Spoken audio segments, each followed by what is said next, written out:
Okay, so I think we should start now. Good evening, everyone. My name is Anirudh Chaturvedi, and I'm your Google Developer Student Club lead for 2022-23 session. And this is the final session for Android Bootcamp using Jetpack Compose. And only those students who have done the RSVP for all four sessions would be getting the certificate, the beginner level Android certificate using Jetpack Compose and Kotlin. And I hope you all are following the Kotlin which is being taught by our facilitator. And now I'll be handing over the mic for our facilitator for today, Bhavya sir, Vice President of GDSC. Thank you, Anirudh. So, welcome all to the final and fourth session of GDSC Compose Camp. So, today's session will be interacting with applications UI. So, last three sessions में हमने basic UIs बना लिए.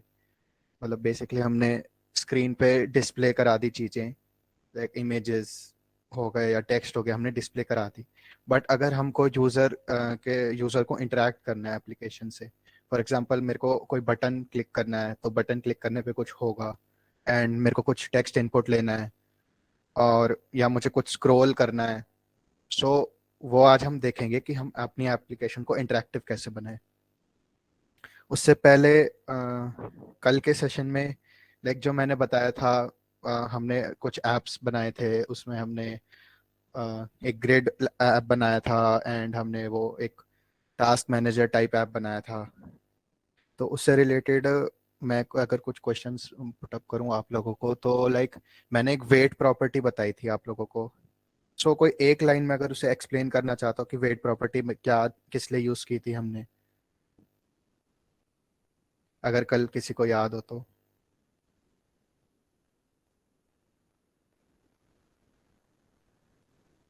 Ratio, okay, right. एक word में explain कर दिया पीयूष ने. So basically yes, ratio कि हमने अगर वेट हमने किसी दो कंपोजेबल्स का इक्वल करा है तो वो स्क्रीन पे इक्वल रेशियो में डिवाइड हो जाएंगी. ओके. एंड हमने क्या नाम, जैसे मैंने कॉलम एक अगर मैंने पूरी स्क्रीन पे एक्सटेंड कर दिया और मुझे उसके कंटेंट सेंटर करने हैं वर्टिकली एंड हॉरिजॉन्टली, तो हमने दो लाइंस का यूज किया था. वो किसी को याद है?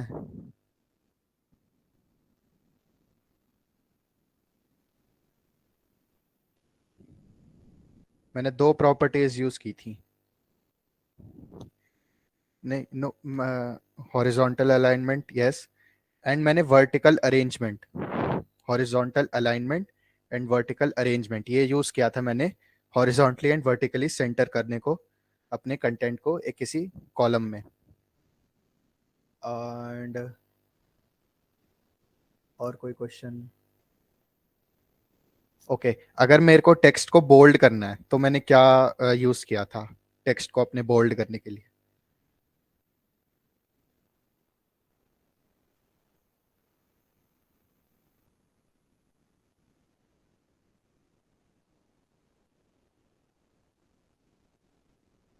एनीवन, किसी को याद है?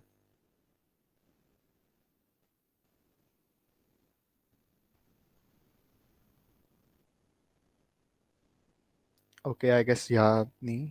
टेक्स्ट और टेक्सटाइल, मैंने फॉन्ट वेट यूज किया था बोल्ड करने के लिए. Font weight parameter, font weight dot bold, exactly I use font weight dot bold.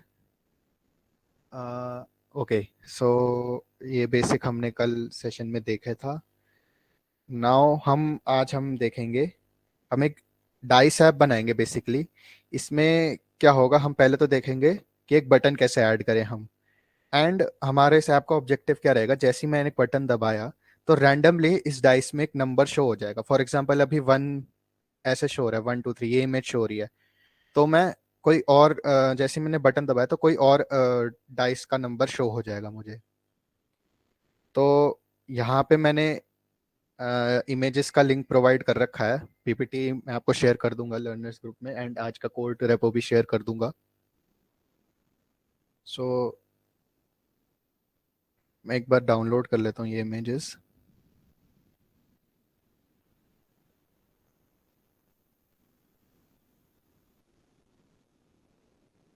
Dice images save, and मैं एक नया प्रोजेक्ट क्रिएट कर लेता हूँ, empty compose activity, next compose amp a4 finish.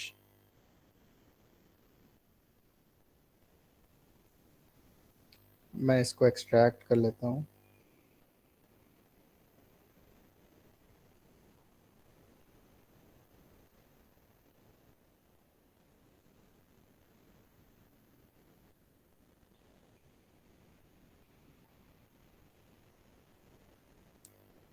Okay, and मैं इन सबको कॉपी कर लेता हूँ अपने ड्रॉएबल फोल्डर में।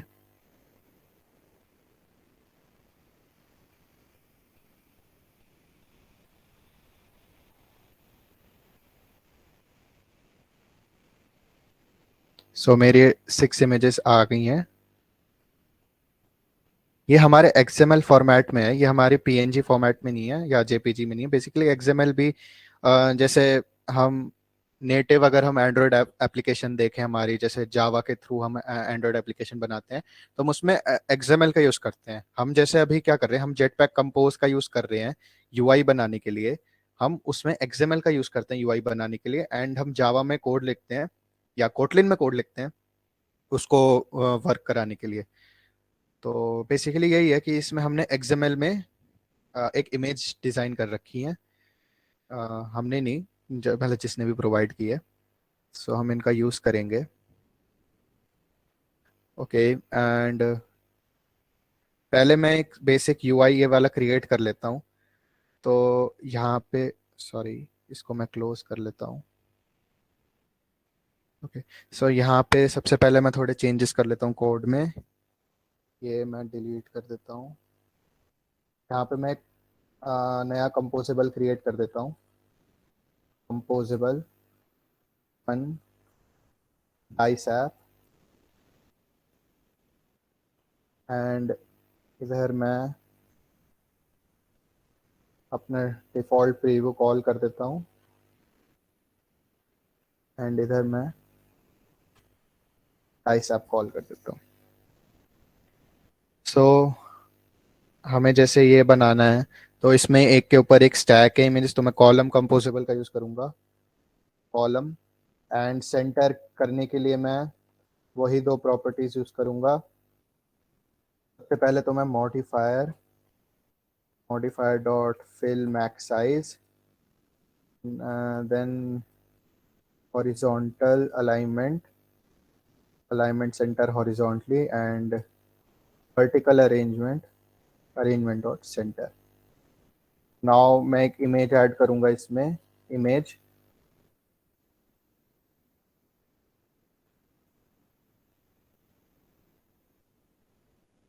इमेज इधर मेरे को ऐड करना है painter resource r dot drawable dot dice one, and इसको मैं नल दे देता हूँ। एंड मुझे एक टेक्स्ट नहीं, अभी मैं देखा हूँ यहाँ पे मुझे एक बटन ऐड करना है, तो मैं बटन के लिए क्या करूंगा, बटन कंपोजेबल यूज कर लूंगा। सो बटन, यहाँ पे देख सकते हो कि यहाँ पे एक ऑन क्लिक पैरामीटर आ रहा है। तो ऑन क्लिक पैरामीटर जैसे मैंने कल समझाया था कि हम लैम्डा एक्सप्रेशंस को ऐसा पैरामीटर यूज कर सकते हैं। मतलब अगर हम एक फंक्शन को as a data type use कर सकते हैं, तो हम उसी फंक्शन को एज अ फंक्शन पैरामीटर या हम एक रिटर्न टाइप भी यूज कर सकते हैं। सो यहाँ पे ये एक्सपेक्ट क्या कर रहा है मेरे से, ऑन क्लिक एक एक्सपेक्ट कर रहा है फंक्शन जिसका डेटा टाइप क्या है, कि वो कोई पैरामीटर से एक्सेप्ट नहीं कर रहा है, एंड वो यूनिट रिटर्न कर रहा है। तो यहाँ पे मैं क्या कर सकता हूँ, यहाँ पे मैं बस, मेरे को यहाँ पे कोड प्रोवाइड करना है ऑन क्लिक का, वो अभी हम देखते हैं थोड़ी देर में। एंड यहाँ पे मेरे को अब बटन में क्या दिख रहा है, एक टेक्स्ट। सो मैं यहाँ पे एक टेक्स्ट ऐड कर देता हूँ, text equal to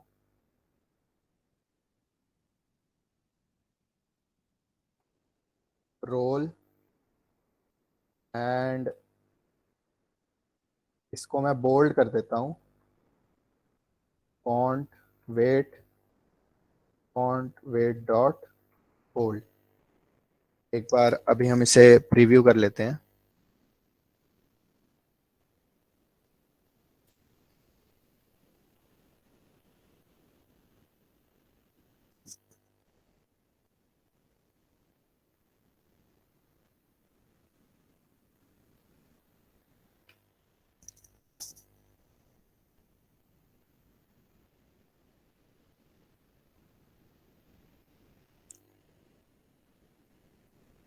okay, so ये हम देख सकते हैं कि यहाँ पे हमारा बटन शो हो रहा है एंड हमारी ये इमेज शो हो रही है। अगर मैं इसका थोड़ा फॉन्ट साइज बढ़ाना चाहूँ, font size equal to 24.sp and alt enter, ये इंक्लूड करने के लिए। अगर मैं अभी इसको प्रीव्यू करूं तो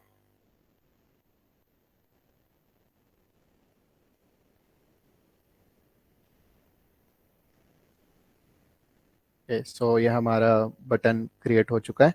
एंड अभी मैं इसमें थोड़ा ये स्पेसिंग डाल देता हूँ बीच में, तो मैं पैडिंग डाल देता हूँ, modifier modifier dot padding top equal to 8.dp।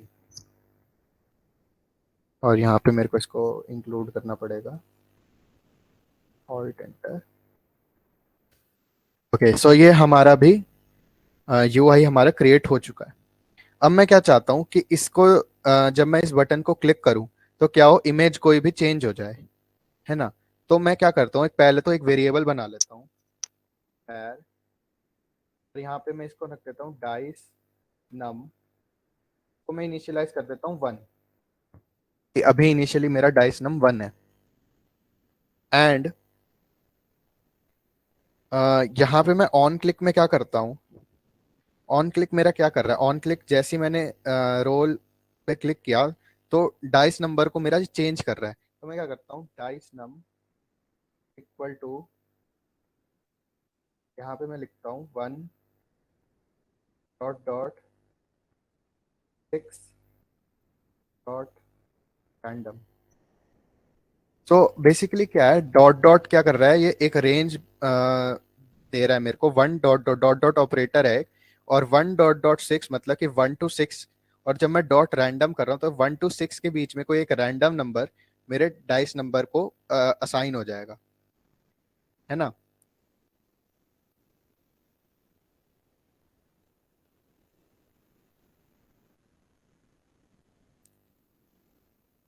अब मैं क्या करना चाह रहा हूँ कि जब मेरा डाइस नंबर जो है, जो भी मेरा डाइस नंबर है ना, वो इमेज इसको असाइन हो जाए।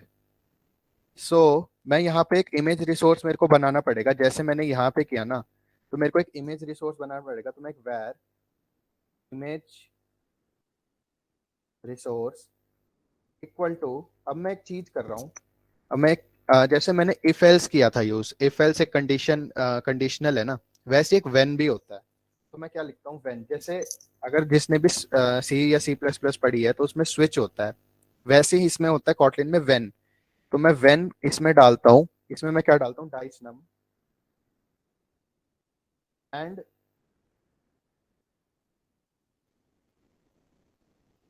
यहाँ पे मैं क्या लिखता हूँ, जब मेरा 1 होगा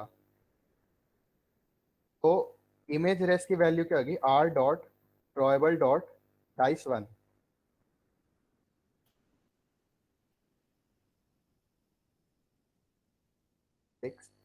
एंड एल्स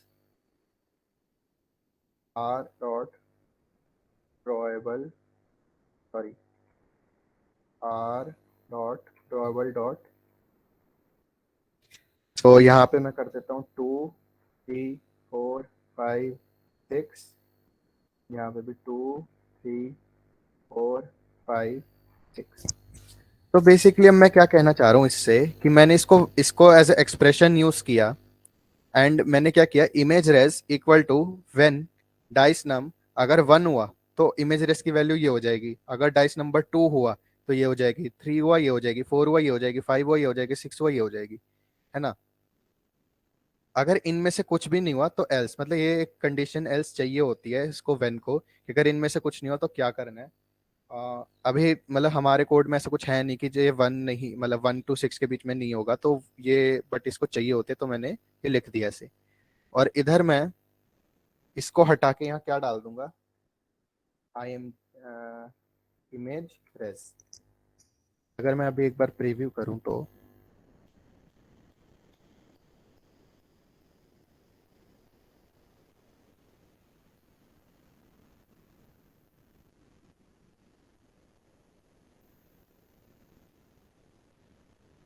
ओके, हमारा प्रीव्यू हो रहा है।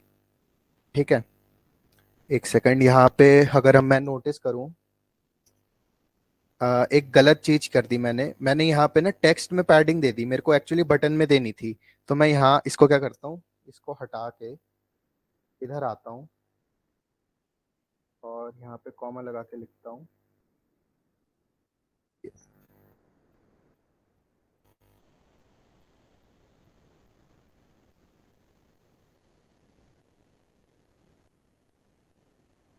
हाँ अब सही है यही, ठीक है ना। सो हमारा अभी ये चीज कंप्लीट हो चुकी है। एक बार रिपीट कर देता हूँ अभी तक हमने क्या किया। मैंने सबसे पहले बटन एक क्रिएट किया, बटन में मैंने ऑन क्लिक, इसको मैं एक सेकेंड, मैंने ऑन क्लिक इसके पैरामीटर में एक लैम्डा एक्सप्रेशन पास किया। लैम्डा एक्सप्रेशन क्या कर रहा था, हमारे डाइस नंबर को, इधर डाइस नंबर को कोई एक रैंडम वैल्यू 1 to 6 के बीच में प्रोवाइड कर रहा था। एंड उसके अकॉर्डिंग जब डाइस नंबर की जो भी वैल्यू होगी उसके अकॉर्डिंग मेरा यहाँ पे इमेज रेस सेलेक्ट होगा, कौन सी इमेज में शो करूंगा, एंड यहाँ पे वो इमेज सेट हो जाएगी। ठीक है, अभी हम इसको रन करके देखते हैं।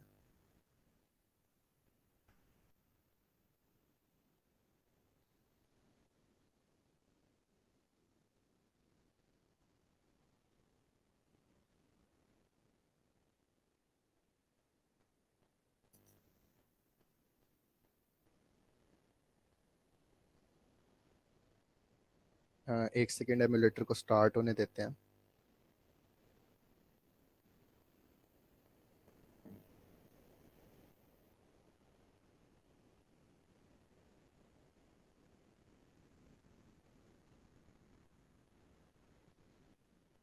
ओके, ये हमारा हो गया। ठीक है, अभी मैं इस बटन को क्लिक करता हूँ, क्या हमारी इमेज चेंज हो रही है, नहीं हो रही। ओके, सो हमारे कोड में इसका मतलब कुछ गलती है। ठीक है, तो अब मैं इसको कैसे देखूंगा, पहले तो मैं यहाँ पे आऊंगा ऑन क्लिक में। अब मैं एक चीज करूंगा, यहाँ पे मैं लाइन ऐड करूंगा लॉग की, लॉग डॉट आई, एक बार इसको इंक्लूड कर देते हैं, fault enter, import log dot I, and यहाँ पे मैं टैग लिख देता हूँ, dice number comma dice num dot to string.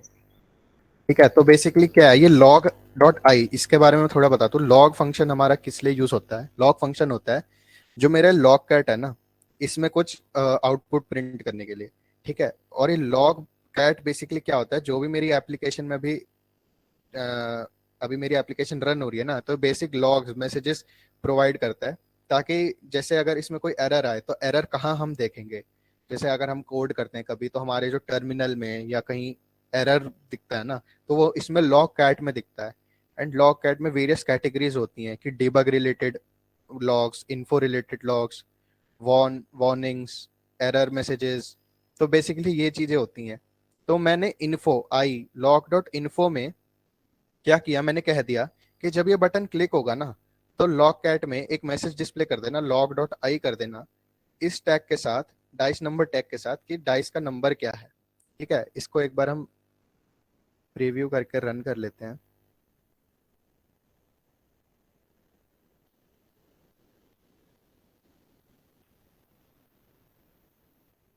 और मैं यहाँ पे अपना लॉग कैट खोल लेता हूँ। एक बार इसको मैं एक सेकंड ऐसे करता हूँ।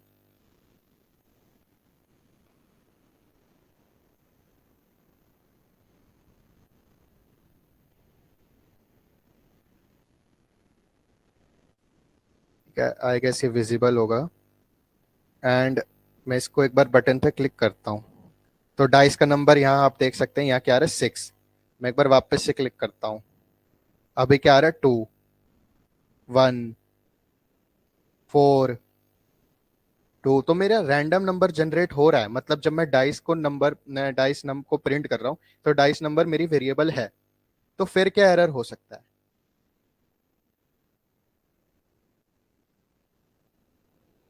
क्या किसी को गेस करना है? मतलब लाइक ऑब्वियसली मुझे पता है क्या एरर है, मैंने वो भी कोड नहीं लिखा। बट अगर मैं कहूँ किसी को कि कुछ गेस करो कि किस लिए एरर आ रहा होगा, तो किसी को गेस करना है तो चैट बॉक्स में टाइप कर सकता है। फाइल लिंक, ओके सॉरी, मैं एक बार शेयर कर देता हूँ।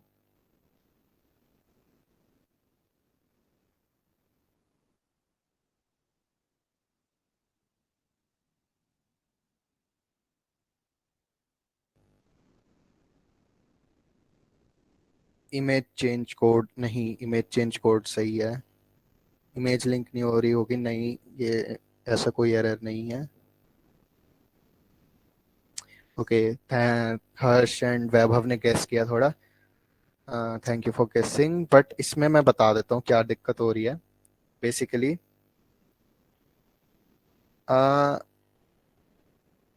जैसे जो हमारे कंपोजेबल है ना, ये अगर मैं इसको वैल्यू यहाँ पे कोई भी रैंडम दे दूं, इधर दे दूं मैं वैल्यू रैंडम यहाँ पे डाइस नम, बट जब ये मेरा दोबारा कॉल होगा कभी किसी उसमें डाइस ऐप, तो इसकी डाइस नम की वैल्यू वापस से इनिशियली क्या हो जाएगी 1, है ना। हमने ऐसा कुछ कोड नहीं लिखा कि अगर मेरा डाइस ऐप दोबारा रिकॉल हो रहा है, मतलब दोबारा मतलब कॉल हो रहा है फंक्शन, तो उस डाइस नम को वैल्यू जो पुरानी थी उसकी वही रखे, है ना। ऐसा कुछ हमने नहीं किया अभी तक। ये री इनिशियलाइज हो रहा है बार बार 1 पे। तो हमारा जो यहाँ पे सेलेक्ट होगा वैर, वो हमारा 1 ही सेलेक्ट होगा। यहाँ पे मैं चेंज कर रहा हूँ डाइस नम को, बट इनिशियलाइज किससे हो रहा है? 1 से ही हो रहा है। तो इसमें मुझे क्या करना पड़ेगा? दो चीजें हैं। सबसे पहले मैं चाहता हूं कि हमारा जो एप्लीकेशन है या हमारा जो कोड है वो रिमेंबर करे कि पहले डाइस नम की वैल्यू क्या थी। दूसरी चीज ये है कि हमारा जो कोड है ना, जब भी मैं बटन क्लिक करूं और जब भी मेरी डाइस नम की वैल्यू चेंज हो, तो चेंज होने पे ये डाइस ऐप को दोबारा कॉल करे, ताकि हमारा जो यूआई है वो नया रिक्रिएट हो, और उसमें क्या हो कि जो डाइस नम की जो चेंज्ड वैल्यू है वो रिमेंबर रहे, एंड जो हमारे इमेज रेस है वो नई वैल्यू के अकॉर्डिंग सेट हो। तो इसके लिए मुझे क्या करना पड़ेगा? मैं यहाँ पे इधर करता हूँ, मैं यहाँ लिखता हूँ बाय रिमेंबर, एंड यहाँ पे मैं लिखता हूँ म्यूटेबल स्टेट ऑफ, वैल्यू में देता हूँ 1। इसको मैं alt inter import,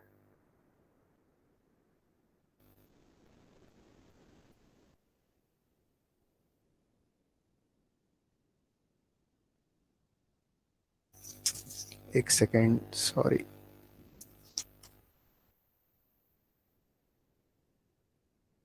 mutable state of 1। Error क्यों शो कर रहा है ये?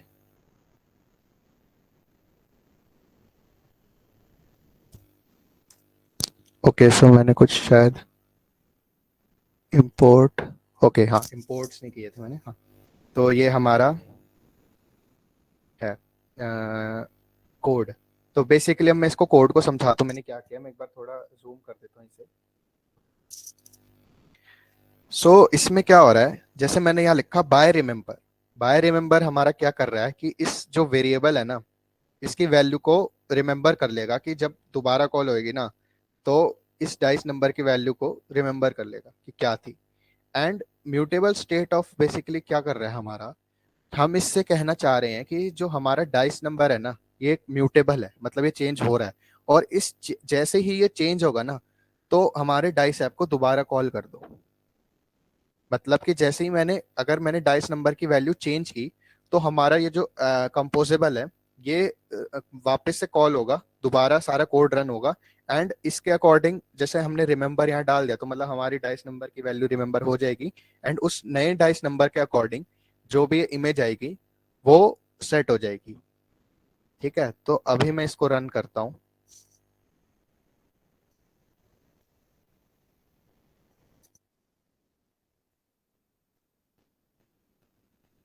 एंड हम अपना ऐप देखेंगे।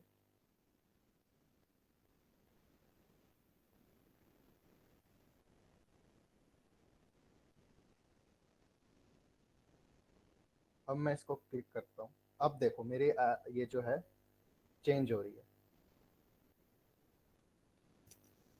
सो हम देख सकते हैं बटन क्लिक पे चेंज हो रही है ना।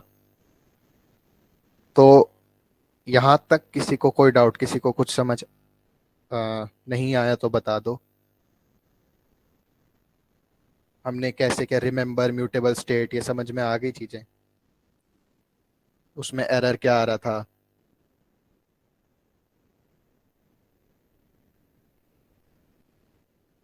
आ गई, ठीक है, ओके।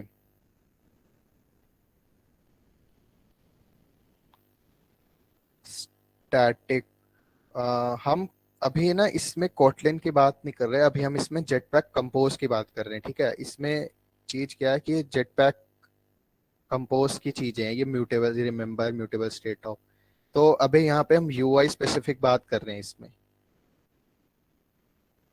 ठीक है ना, तो स्टैटिक तो वो चीज अलग हो जाएगी।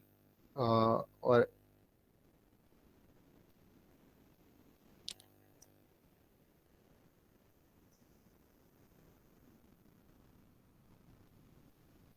ओके, सो आगे मूव करते हैं हम। यहाँ पे हमने डाइस ऐप बना लिया। ठीक है, देन अभी हम देखते हैं टिप टाइम ऐप। सो इस अगर हम इधर पढ़ें क्या चीज है, we use state and mutable state types in compose to make state in our app observable और ट्रैक्ड बाय कंपोज। सो मैंने बताया था कि म्यूटेबल स्टेट क्या कर रही है बेसिकली, कि जो मैंने अपनी म्यूटेबल स्टेट में जो मैंने पास की वैल्यू, उस वैल्यू को हम देख रहे हैं कि ऑब्जर्व कर रहा है कंपोज कि ये चेंज होएगी नहीं होएगी। अगर ये चेंज हुई तो वापस से वो कंपोज है वो कॉल हो जाएगा composable. The state type is immutable, so you can only read the value in it, while the mutable state type is mutable. We can use the mutable state of function to create an observable mutable state. It receives an initial value as a parameter that is wrapped in a state object, which then makes its value observable. So basically यही चीज है कि हम उस value को mutable declare कर रहे हैं एंड उसको हम ऑब्जर्व कर रहे हैं। तो इसी कॉन्सेप्ट का हम इसमें यूज करेंगे। हम बेसिकली इसमें क्या करेंगे, एक हम टेक्स्ट फील्ड लगाएंगे। टेक्स्ट फील्ड में हम देखेंगे कि हम यूजर से टेक्स्ट कैसे इनपुट करा पा रहे हैं। ओके, सो इसको मैं थोड़ा सा इसे कर देता हूँ, एंड मैं यहाँ पे एक नया कंपोजेबल बना लेता हूँ, @composable, एंड यहाँ पे मैं फंक्शन टिप टाइम, एंड इसको मैं यहाँ कॉल कर लेता हूँ tip time function. And okay, so सबसे पहले मैं यूआई क्रिएट कर लेता हूँ। सबसे पहले मुझे क्या चाहिए, कॉलम चाहिए, column, and okay, so mod modifier modifier equal to dot fill max with, and मेरे को क्या चाहिए, पहले तो एक टेक्स्ट चाहिए, text text equal to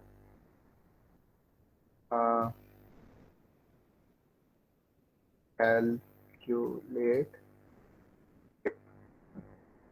okay, and इसका मैं टेक्स्ट साइज, फॉन्ट साइज कर देता हूँ 36.sp and msk modifier dot fill max width and text align equal to text align dot center. मैं इसको एक बार रिव्यू कर लेते हैं. ओके, सो अभी ये सेंटर हो चुका है. ओके, देन अभी हमें चाहिए एक टेक्स्ट फील्ड. तो मैं इसमें पैडिंग दे देता हूँ. यहाँ पे मैं पैडिंग दे देता हूँ डॉट पैडिंग 16.pp. देन यहाँ पे मैं एक एक नया कंपोजेबल क्रिएट करता हूँ टेक्स्ट फील्ड का function @composable function display text. And यहाँ पे मैं एक टेक्स्ट फील्ड डालता हूँ.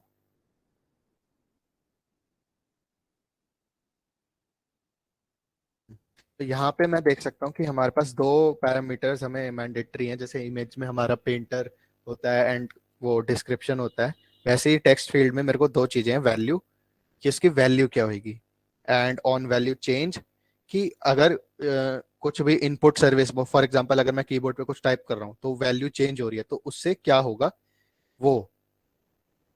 तो पहले तो मैं एक डेटा बना लेता हूँ, var data equal to,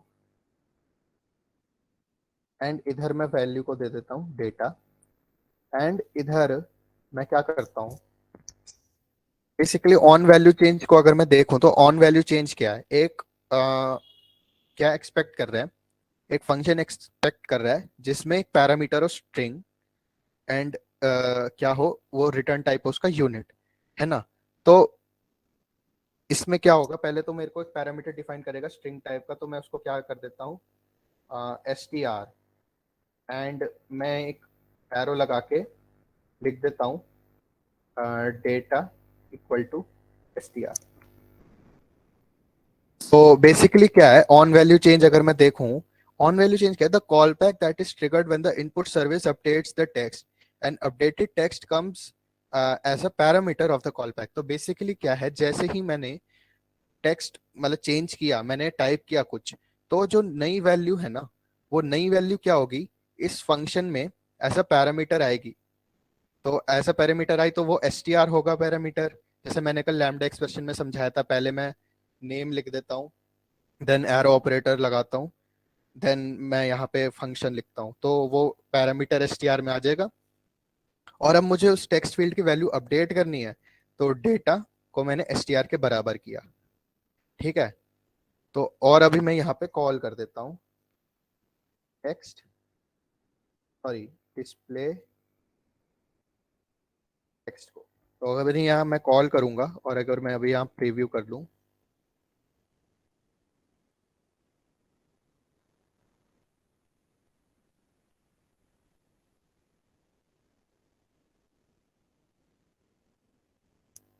okay, so यहाँ पे मेरे को मैं देख पा रहा हूँ कि यहाँ पे मेरी एक टेक्स्ट फील्ड आ गई है, बट ये सेंटर नहीं है. Okay, so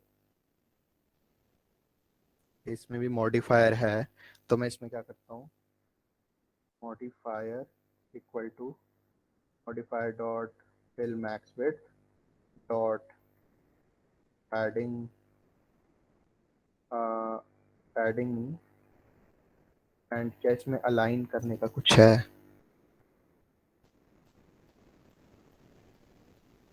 modifier textile colour shape,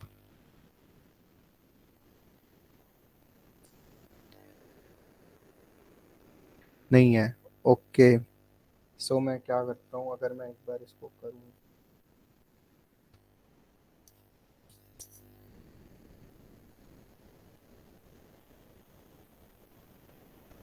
fill max with हो गई एंड मैं पैडिंग दे देता हूँ बोथ साइड से. Padding start equal to 16.dp and equal to 16.tp। अगर मैं अभी देखूं,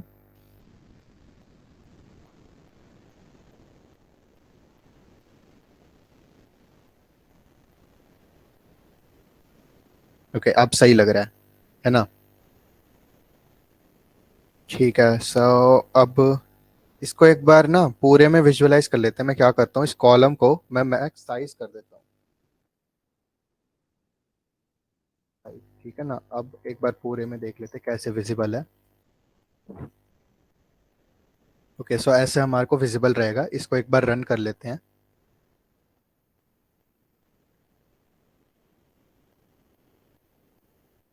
ओके, सो ये हमारा है। अगर मैं यहाँ पे क्लिक करता हूँ एंड कुछ टाइप करने की कोशिश कर रहा हूँ तो कुछ टाइप नहीं हो रहा। टाइप क्यों नहीं हो रहा? सेम एरर जैसे पिछले उसमें था, सेम एरर। जब भी डिस्प्ले टेक्स्ट कॉल होगा, डेटा वो इनिशियलाइज हो जाएगा वापस से। तो इसको भी हमें वही सेम करना पड़ेगा। where data by remember mutable state of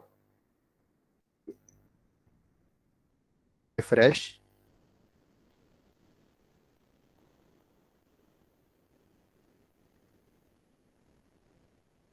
and run।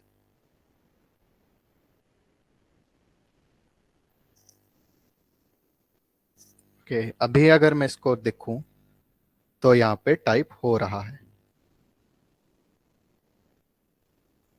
ना? तो इसका मतलब हमें इनपुट लेने के लिए भी वापस से वही करना पड़ेगा कि लाइक डेटा को एक म्यूटेबल स्टेट में हमें करना पड़ेगा। एंड डेटा को हमें कॉन्स्टेंटली ऑब्जर्व करना पड़ेगा कि अगर डेटा चेंज हो रहा है देन उसकी वैल्यू रिमेंबर करो एंड उसकी ही सेम जो वैल्यू, नई वैल्यू है वो वैल्यू को दे दो। ओके, सो ये हमारा भी वर्क करने लग गया, सही है ना?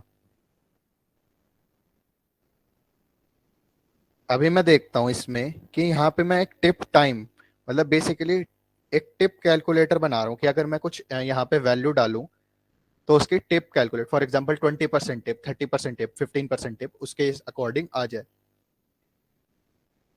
तो मेरे को इसमें क्या करना पड़ेगा कि लाइक अभी तो मैं टेक्स्ट प्रिंट करा, मतलब इसमें टेक्स्ट विजिबल था बट मेरे को नंबर्स चाहिए। तो मैं इसमें क्या करूंगा, यहाँ पे मैं आऊंगा,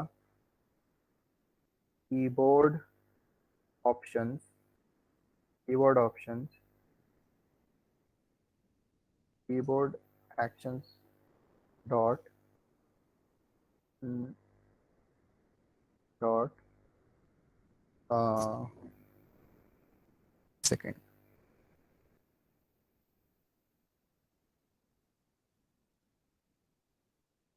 keyboard actions equal to keyboard actions, keyboard options dot,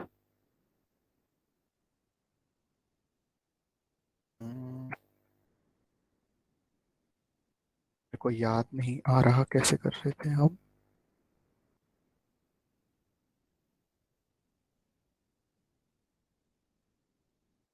कोई नहीं, हम एक सेकेंड हम स्टैक ओवरफ्लो से देख सकते हैं। How to input numbers in text field jetpack compose.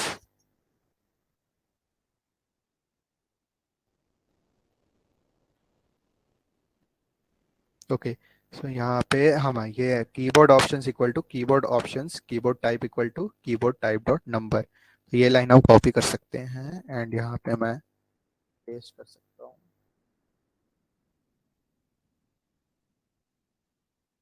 Okay, सो अगर मैं अभी इसको प्रीव्यू करूँ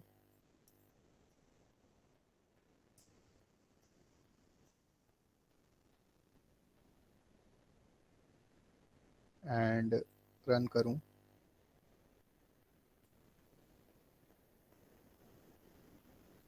तो जब मैं इस पर क्लिक करूंगा तो अपने आप ही मेरा नंबर वाला कीबोर्ड ओपन हो जाएगा। तो अभी मैं यहाँ सिर्फ नंबर टाइप कर सकता हूँ, है ना?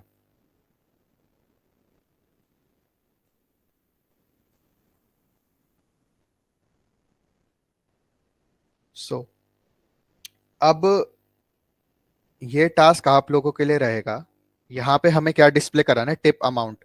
सो बेसिकली एक टेक्स्ट कंपोजेबल हमें डिस्प्ले कराएंगे। टेक्स्ट कंपोजेबल की अब टेक्स्ट की वैल्यू क्या रहेगी हमारी, जैसे 15% फॉर एग्जांपल लेके चलें, तो जो भी मैंने ये नंबर इनपुट लिया तो उस नंबर का हमें 15% यहाँ पे डिस्प्ले कराना है। तो बहुत इजी सा टास्क है, एक नया कंपोजेबल क्रिएट कर देना या यहाँ यहीं पे एक टेक्स्ट कंपोजेबल लगा देना एंड उसका 15% कैलकुलेट करके बस डिस्प्ले करना है। बट वो एक चीज कैसे करेंगे हम, वो मैं दिखा देता हूँ। लाइक बेसिकली मैं क्या कहना चाह रहा हूँ कि जो मेरा ये डेटा वेरिएबल है ना, वो तो इस फंक्शन में है कि मैं क्या कहता हूँ, मैं चाहता हूँ कि जो हमारा म्यूटेबल स्टेट है ना, ये कहाँ तक सीमित रहे, बस डिस्प्ले टेक्स्ट तक सीमित रहे। मेरे कहने का मतलब ये है कि अगर मैं इस पूरे कोड को कॉपी करके इधर लगा देता हूँ इसकी जगह, तो कोई दिक्कत नहीं होगी, वो सही काम करेगा। बट क्या चीज होगी कि जो मेरा ये टिप टाइम ऐप है ना, ये पूरा रन होगा, मतलब पूरा जो पूरा कोड है वो वापस से होगा। मतलब ये टेक्स्ट भी दोबारा से मतलब कंपोज इसको कॉल करेगा। बट ये तो अननेसेसरी है ना, क्योंकि मेरे को ऑब्जर्व क्या करना है, बस इसमें ऑब्जर्व करना है, इसमें तो कोई ऑब्जर्व नहीं करना। बट अब चीज क्या है कि जो मैं चाहता हूँ करना, लाइक फॉर एग्जाम्पल मैं यहाँ एक टेक्स्ट डिस्प्ले कराना चाहता हूँ, तो अगर मैं उसका एक नया फंक्शन भी बनाऊंगा, तो उसके लिए मेरे को ये वाला डेटा जो है वो एक्सेस करना पड़ेगा। तो अगर ये वाला मेरे को डेटा एक्सेस करना है, तो मैं मेरे पास दो तरीके हैं। या तो मैं ये डेटा, ये वाली चीज इधर ले आऊं एंड यहाँ पे मैं इस डिस्प्ले टेक्स्ट में एक पैरामीटर सेट कर दूं कि मेरे को एक तो डेटा चाहिए एंड मेरे को एक ऑन वैल्यू चेंज चाहिए। और उस जो मैं यहाँ पे पास कर रहा हूँ वो ऑन वैल्यू चेंज को मैं उसमें ये फंक्शन पास कर दूंगा। तो उससे क्या होएगा कि ये पूरा एक बार कॉल हो जाएगा दोबारा से एंड ये अपडेट हो जाएगा, वो भी फाइन वर्क करेगा। बट क्यों ना मैं एक नया कंपोजेबल ही क्रिएट कर दूं,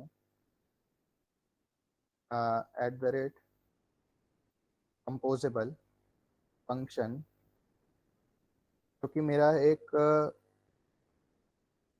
टिप की होगी एंड उसमें मैं क्या कर रहा हूँ, एक मुझे चाहिए टेक्स्ट जो कि मेरा होगा स्ट्रिंग का, एंड यहाँ पे मैं text text equal to text and modifier equal to modifier dot fill max width and text align equal to text align dot center। और यहाँ पे मैं कॉल कर दूं टिप, और यहाँ पे मैं कॉल कर दूं डेटा, पास कर दूं। तो अगर मैं अभी इसको रिव्यू करूं तो क्या होगा,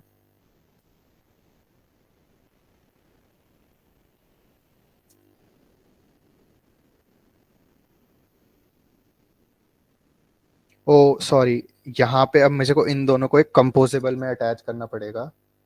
control x column control V.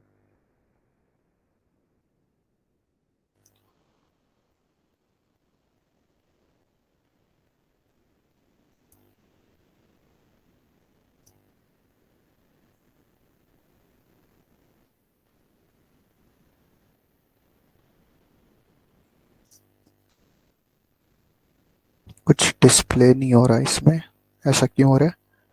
Okay यहाँ पे मैंने कुछ पास ही नहीं किया, सॉरी। तो अगर मैं इसको एक बार रन करूं,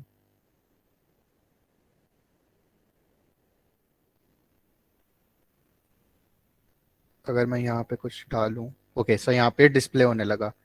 ठीक है।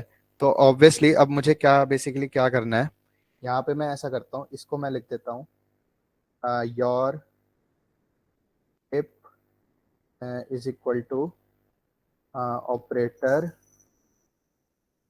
टेक्स्ट।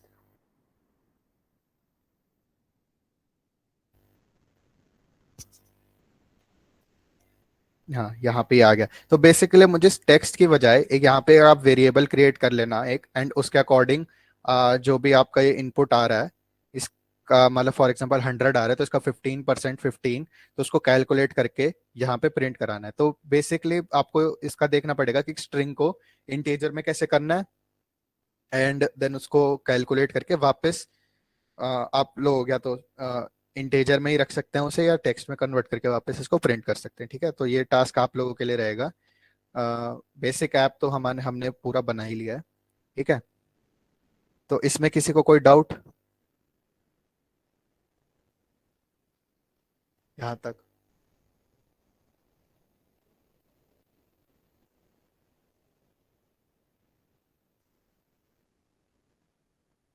कि विभव को कोई डाउट नहीं है, वैभव को भी कोई डाउट नहीं है। ठीक है, आई एज्यूम किसी को कोई डाउट नहीं होगा।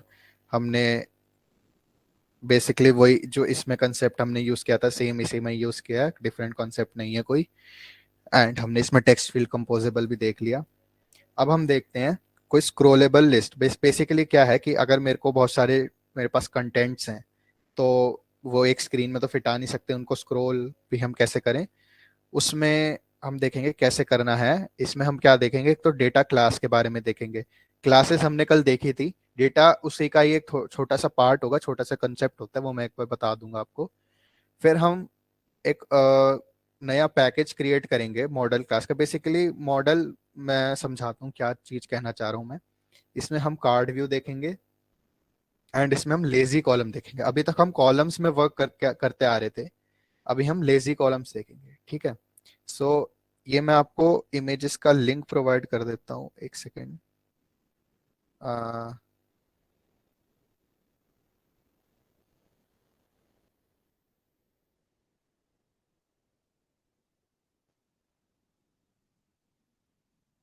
ये इमेजेस हैं, इसको डाउनलोड करके हम इसको ड्रॉएबल फोल्डर में ले आएंगे अपने। सो यहाँ पे मैं इमेजेस ही मेरी डाउनलोडेड हैं, इसको सबको सेलेक्ट करके कॉपी, जिसको अपने ड्रॉएबल फोल्डर में ले आऊँगा, पेस्ट। ओके ओके, सो मेरी इमेज 1 to 10 यहाँ पे आ गई है। ओके, सो अभी अगर मुझे स्क्रोलेबल लिस्ट करनी है, सबसे पहले तो मैं एक इसका ही सिंपल एक लेआउट क्रिएट, उससे पहले सबसे हम पहले ये दो पॉइंट क्लियर कर लेते हैं, हमारे पास डाटा क्लास क्या है और मॉडल क्या है। ठीक है, तो सबसे पहले मैं इधर आऊंगा, इस वाले अपने फो मेन, जहाँ पे मेरा मेन एक्टिविटी डॉट के टी है। इधर में मैं क्या करूंगा, यहाँ पे मैं जाऊंगा न्यू पैकेज, यहाँ पे मैं लिखूंगा मॉडल, एंड इसमें मैं जाऊंगा न्यू कोटलिन क्लास, यहाँ पे मैं लिख दूंगा अपना list item, list item. Okay, and इधर मैं यहाँ पे डेटा क्लास सेलेक्ट कर लूंगा, एंड मैं एंटर। सो अब यहाँ हम देखेंगे कि हमारी ये डेटा क्लास जो है वो क्रिएट हो चुकी है इस मॉडल के अंदर। बेसिकली मैं क्या कहना चाह रहा हूँ, अब मैं समझाता हूँ क्या है ये। अभी मैंने क्लास में क्या बताया था, जब जब मैंने क्लासेस बताई थी तो मैंने कहा था user defined data types. For example students के एट्रीब्यूट्स हैं मतलब या प्रॉपर्टीज हैं, क्या है कि अगर मैं एक स्टूडेंट डिफाइन करना चाहता हूँ तो स्टूडेंट में कैसे डिफाइन करूंगा, school name, name, age, roll number, ये सब। तो अगर मुझे एक इसको, मैं अगर सिर्फ इसी चीज को एक एज अ वेरिएबल कंसिडर करूं, तो इसको मैं क्लास वेरिएबल में मान सकता हूँ। क्लास है जिसमें प्रॉपर्टीज के हैं, इसमें एक इमेज है एंड एक स्ट्रिंग है। तो मेरी एक आइटम, अगर मैं इस आइटम की बात करूं तो एक आइटम में क्या है, मेरे पास एक इमेज है, एक स्ट्रिंग है। तो मैं एक क्लास बना रहा हूँ बेसिकली। अगर इसको अभी हम इग्नोर करें तो मैं क्लास बना देता हूँ, तो उसमें मैं कह दूंगा कि एक स्ट्रिंग है एंड एक इमेज है। अब मैं मॉडल से क्या समझ रहा हूँ, मैं मॉडल से बेसिकली ये समझ रहा हूँ कि मैंने एक चीज का मॉडल बना दिया। मतलब मॉडल मेरी बेसिकली कि मैंने इस जो मेरा आइटम है इसका मॉडल क्या है, मॉडल यह है, यही चीज, मॉडल ब्लूप्रिंट कुछ भी कह सकते हैं कि ये चीज है मेरी क्लास। तो मैं एक, अगर मेरे को और भी ऐसे क्लासेस बनानी है तो मैं उनको एक जगह रख सकता हूँ मेरे मॉडल पैकेज में। अगर आके मैं कुछ किसी और तरह की चीज बनाऊंगा। फॉर एग्जांपल अगर मैं किसी चीज के अडेप्टर्स बना रहा हूँ, मैं किसी चीज के मतलब कोई और ऐसे बना रहा हूँ, तो उसको मैं एक नए पैकेज में शिफ्ट कर सकता हूँ ताकि मेरा जो फाइल्स हैं वो एक सेग्रीगेट हो जाए, एक ऑर्डर में हो जाए। अगर मैं एक नई एक्टिविटी बना रहा हूँ तो मैं एक नया पैकेज बना सकता हूँ एक्टिविटीज का, उसमें मैं अपनी सारी एक्टिविटीज रख सकता हूँ। तो बस ये कोड थोड़ा अरेंज करने की एक चीज है। एंड इधर मैं डेटा की बात करूँ, अब डेटा क्या है।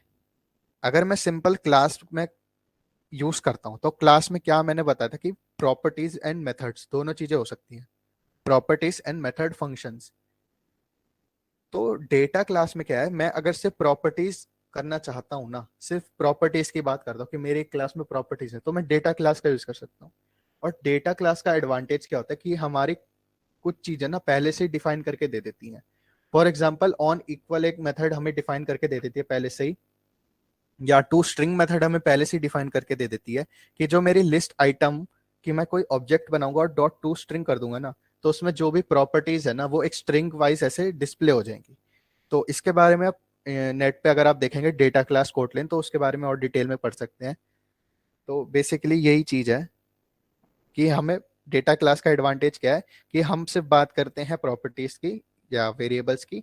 एंड इसमें हम देखते हैं बस कि डेटा जो है वो मतलब डेटा से हमें क्या बेनिफिट हो रहा है कि पहले से ही कुछ चीजें प्री डिफाइंड होती है। तो यहाँ पे मैं डाल देता हूँ एक इमेज IMG, जो कि मेरी होगी इन टाइप की। एंड यहाँ पे मैं डाल देता हूँ एक स्ट्रिंग। तो स्ट्रिंग मेरा क्या होगा, इसका मैं क्या करता हूँ टेक्स्ट वेर वेल टेक्स्ट, और ये किस टाइप का होगा, स्ट्रिंग। ठीक है। तो बस तो मैं मतलब मैंने कंस्ट्रक्टर में दो डिफाइन कर दिए वेरिएबल्स, एक मैंने इमेज की और एक टेक्स्ट की। अब मैं अपने मेन एक्टिविटी में आता हूँ।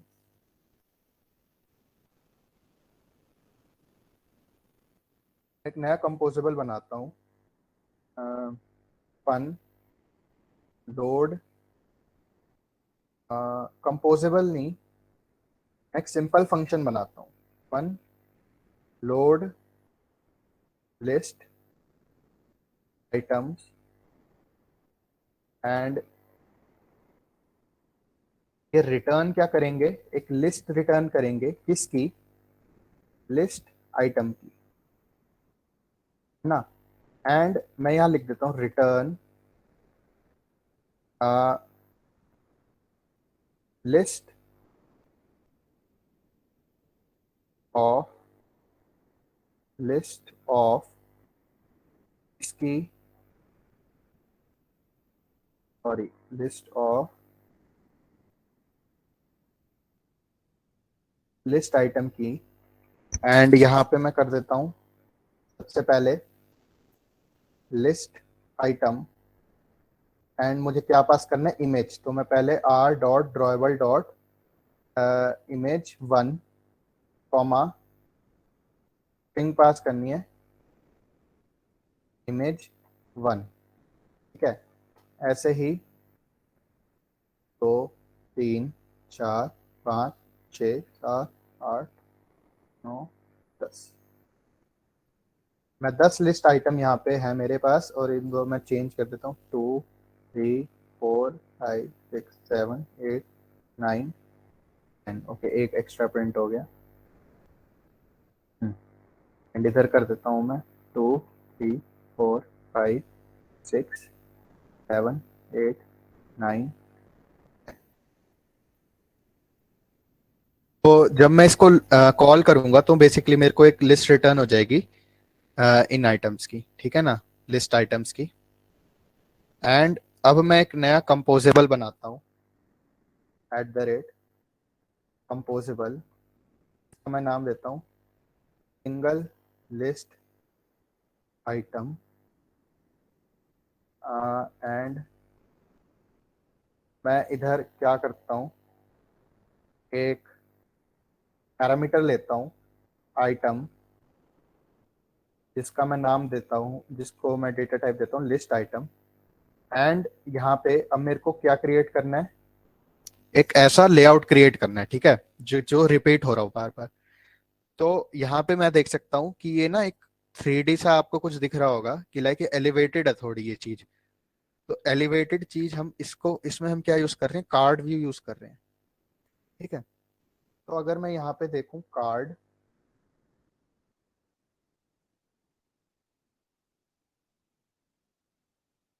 इसमें मैं, अब मेरे पास दो प्रॉपर्टीज हैं, क्या है इसमें कि पहले तो मैं इसमें पैडिंग प्रोवाइड कर देता हूँ, modifier, modifier dot padding 8.dp। And इसमें मैं एलिवेशन दे देता हूँ 5.dp की, ठीक है।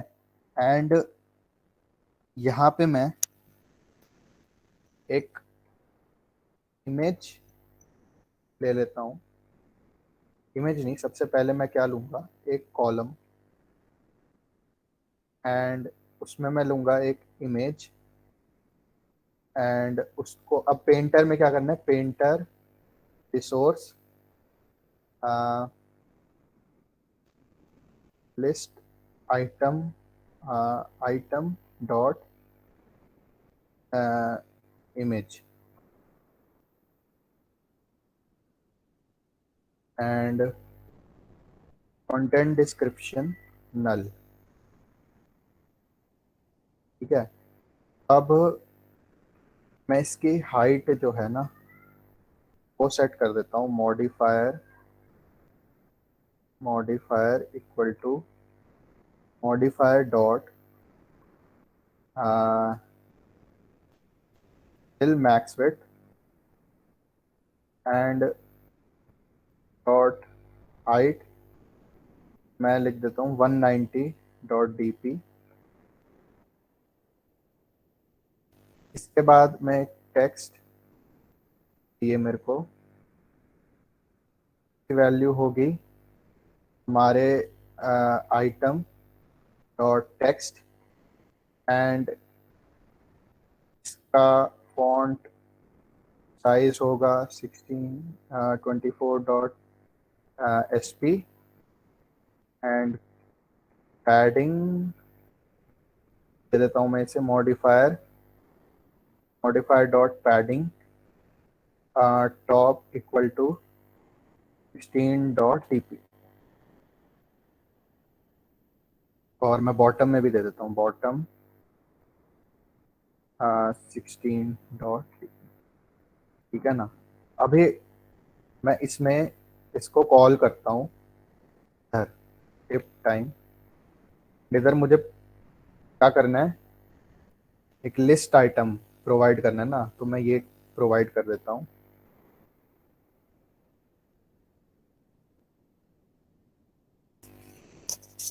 अभी मैं इसको अगर रन करूँ,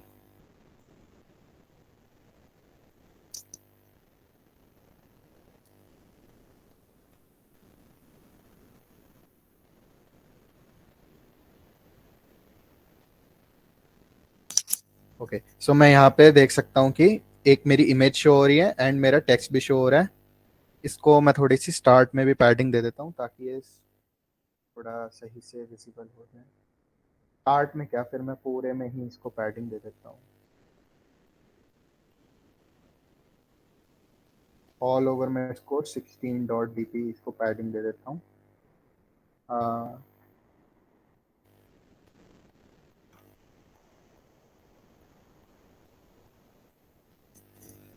ओके, सो अभी हमारा क्लियर हो गया, ठीक है। तो ये मैं देख सकता हूँ कि हमारी इमेज जो है वो साइडों से थोड़ी सी वाइट स्पेस में है, तो मैं इसको स्केल कर देता हूँ, कंटेंट स्केल, कंटेंट स्केल।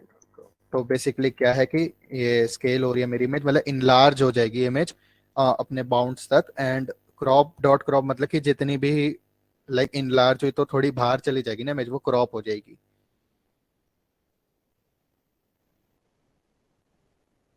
ठीक है। तो ये अभी मैं देख सकता हूँ कि ये चीज कार्ड व्यू से मेरी एलिवेटेड सी लग रही है थोड़ी सी, ये देखो यहाँ पे एलिवेटेड सी लग रही है। एंड ये हमारा सही दिख रहा है, इमेज हमारा टेक्स्ट भी आ गया। तो मतलब ऐसे ही अब हम सबको इसको मतलब लाइक पॉपुलेट करना है, ठीक है, मतलब हमें इसको दिखाना है, 10 इमेजेस को हमें दिखाना है। तो अभी तो हम कॉलम्स का यूज कर रहे थे कि एक के ऊपर एक के ऊपर एक, बट अगर मेरे को स्क्रोलिंग में चाहिए तो स्क्रोलिंग में बेसिकली लेजी कॉलम हम यूज करेंगे। लेजी कॉलम क्या है कि अगर मैं कॉलम में, सिंपल कॉलम में ऐसे 10 इमेजेस दिखा दूं, तो हो सकता है वो जो हमारी स्क्रीन हो ना, उसके इमेजेस बाहर चली जाए। तो जब मैं अपना ऐप लोड करूंगा तो वो इमेजेस भी लोड हो रही होंगी, वो भी विजिबल हमें नहीं होंगी, बट वो बैकग्राउंड में लोड हो रही होंगी।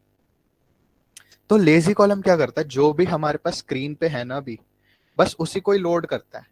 जो हमें नहीं दिख रही स्क्रीन पे, जो ऊपर नीचे है, उनको नहीं करता। तो जब हम स्क्रॉल करेंगे ना, वो उन्हें तब लोड करेगा। तो मैं एक नया कंपोजेबल यहाँ पे बनाता हूँ,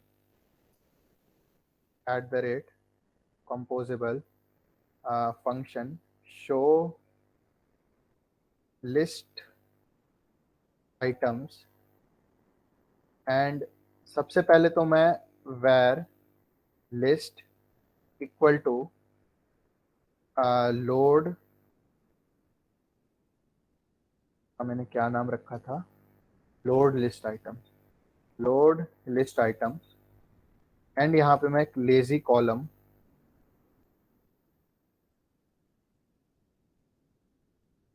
एंड यहाँ पे मैं क्या करता हूँ, आइटम्स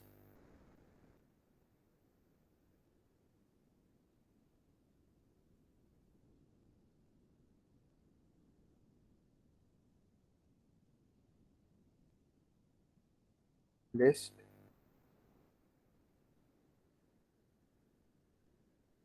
क्या एरर दिखा रहा है, एक सेकंड का है।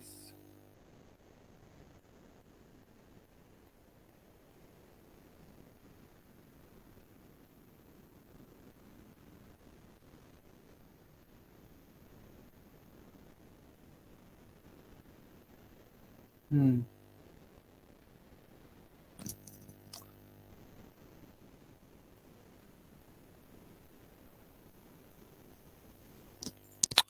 एक सेकंड।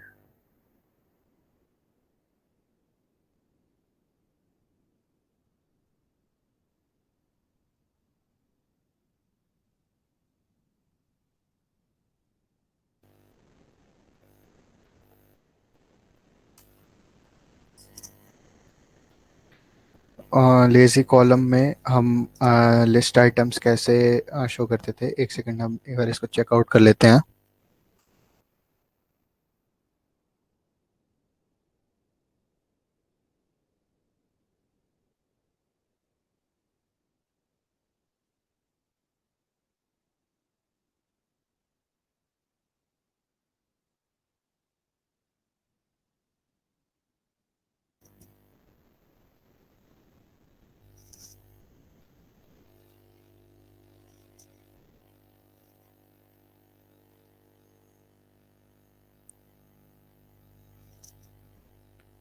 हम्म,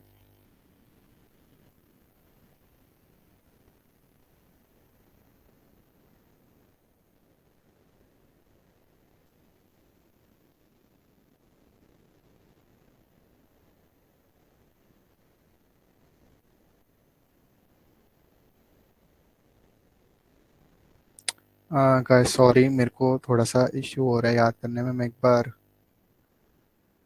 देख लेता हूँ।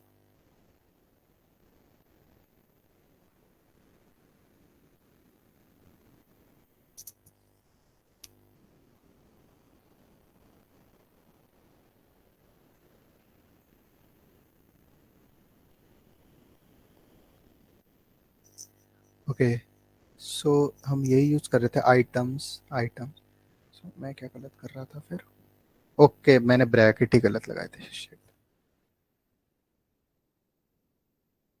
आइटम। प्रोग्रामर्स की पुरानी आदत।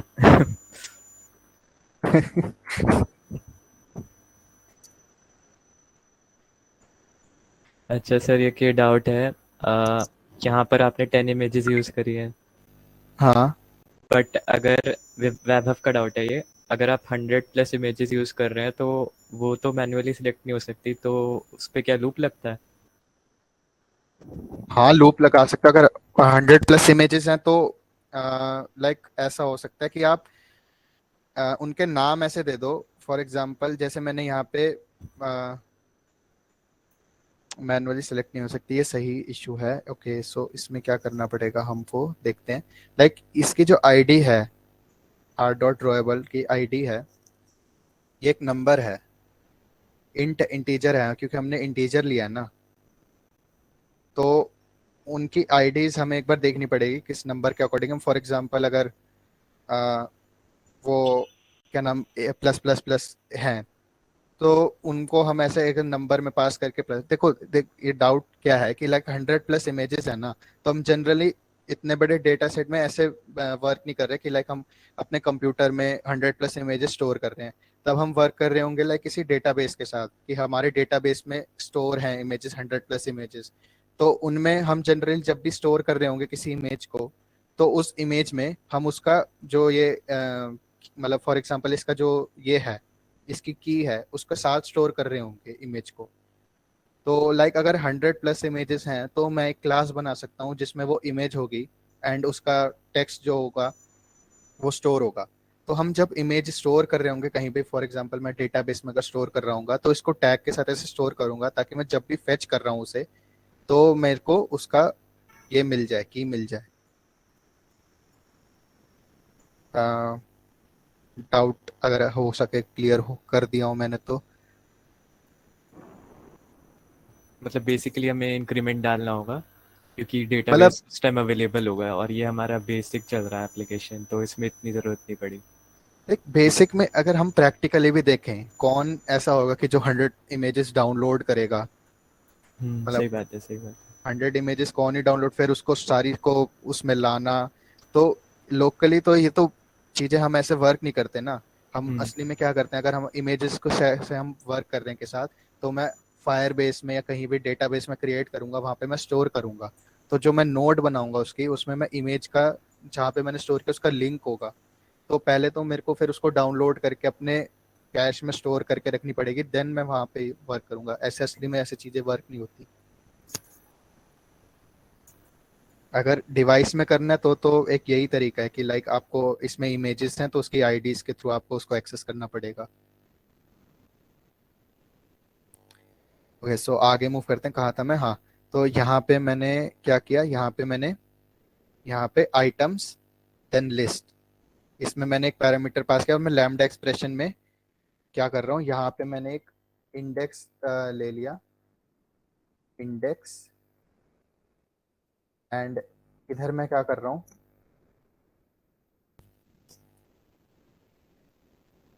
यहाँ पे मैं कॉल कर दूंगा अपने इसको सिंगल लिस्ट आइटम्स को, सिंगल लिस्ट आइटम्स में यहाँ पे मैं पास कर दूंगा इंडेक्स। ओके सो बेसिकली क्या हो रहा है ये, यहाँ पे मैं अगर आइटम्स में जाऊँ तो ये मेरे से क्या एक्सपेक्ट कर रहा है, आइटम्स लिस्ट, है ना। एंड इसमें क्या है, जैसे मैंने इसको लिस्ट प्रोवाइड की, देन ये एक लैम्डा एक्सप्रेशन है, मतलब मैं इसका एक जो पैरामीटर है, पैरामीटर किस टाइप का होगा, जैसे मैं यहाँ देख रहा हूँ यहाँ पे टी लगा हुआ है। अगर मैं यहाँ होवर करूँ तो यहाँ टी है, ये बेसिकली टेम्पलेट होती हैं। अगर इसके बारे में फर्दर स्टडी करोगे तो टेम्पलेट्स बेसिकली क्या होती हैं कि जब हम यूज करते हैं, जब हम मल्टीपल डेटा टाइप्स के साथ हम ऑपरेशन कर रहे हैं, तो उस जब मैं जो पैरामीटर का यूज कर रहा हूँ वो लिस्ट आइटम का ही पैरामीटर है। तो ये बेसिकली कोड क्या कर रहा है, ये लूप की तरह काम कर रहा है, हर एक को कॉल कर रहा है। और कॉल करके बेसिकली सेट कर रहा है कि लेजी कॉलम में जितने भी आइटम्स है ना वो ये हैं। तो अगर मैं इसको एक बार रन करूं,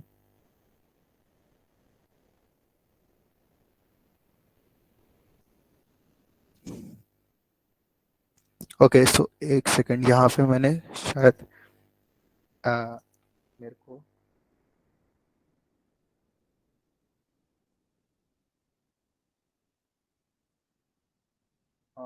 modifier modifier dot fill max size.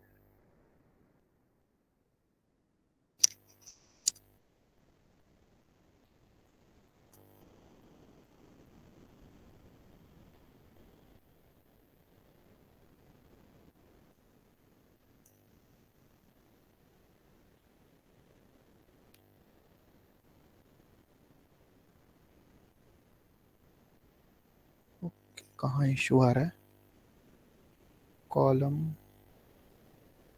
Image single list item, तो ये है हमारा lazy column. Okay, sorry, my bad. मैंने यहाँ पे मेरे को ये शो लिस्ट आइटम्स कॉल करना है।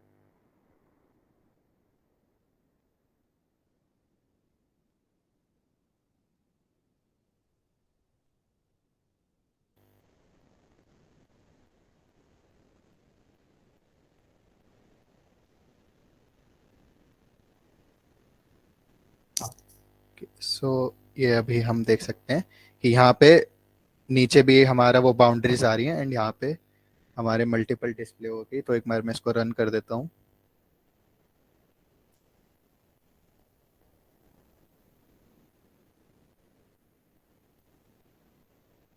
ओके, सो हम देख पा रहे हैं कि ये जो इमेजेस हैं इनको मैं स्क्रॉल कर सकता हूँ, एंड हमारे इमेजेस सारी डिफरेंट डिफरेंट इमेजेस डिस्प्ले हो गई हैं।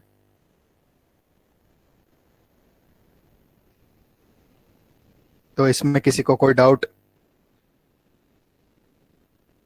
किसी को क्या होगा, मेरे को खुद ही डाउट आ गया था।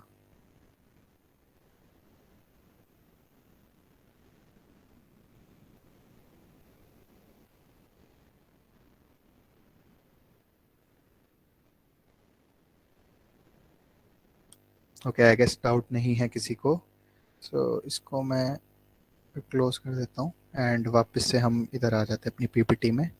सो हमने यहाँ पे देख लिया data class, model, card view and lazy column कैसे वर्क कर रहा है। अब हम देखते हैं कि अगर हमें अपना ऐप का आइकन चेंज करना है तो हम वो कैसे करेंगे। आ, मैं यहाँ पे आऊँगा ड्रॉएबल में, एंड यहाँ पे मैं रेस में आऊँगा, रिसोर्सेज में। अब मैं मिप मैप में जाऊँगा। तो अगर मैं इधर आऊँ मिप मैप में, तो यहाँ पे दो फाइल हैं, लॉन्चर, लॉन्चर। तो बेसिकली क्या है, ये मेरी अगर मैं इसको खोलूँ तो ये मेरा अभी एंड्रॉयड आइकन है। अगर मैं अपना एमुलेटर ओपन करूँ और मैं इधर आऊँ, सो यहाँ पे मेरे मतलब जितने भी अभी कंपोज ऐप्स थे वो इस आइकन में थे, है ना। अगर मुझे इसको चेंज करना है तो मैं क्या करूँगा, मैंने इसमें दो अपनी प्रोवाइड किए हैं एक्सएमएल फाइल्स। मैं इसका लिंक आपको शेयर कर देता हूँ।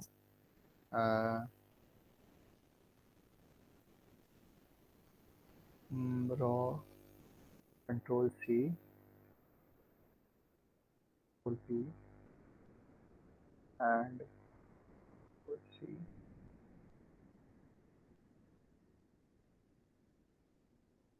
सर, तो आपने सिखाया उस हिसाब से मैं ग्रेड एंड इमेज स्क्रॉल का यूज़ करके एक वॉलपेपर डाउनलोड ऐप बनाना चाहूँ, तो मुझे सारी इमेजेस को एक डेटाबेस में डालना होगा, वे क्लाउड में।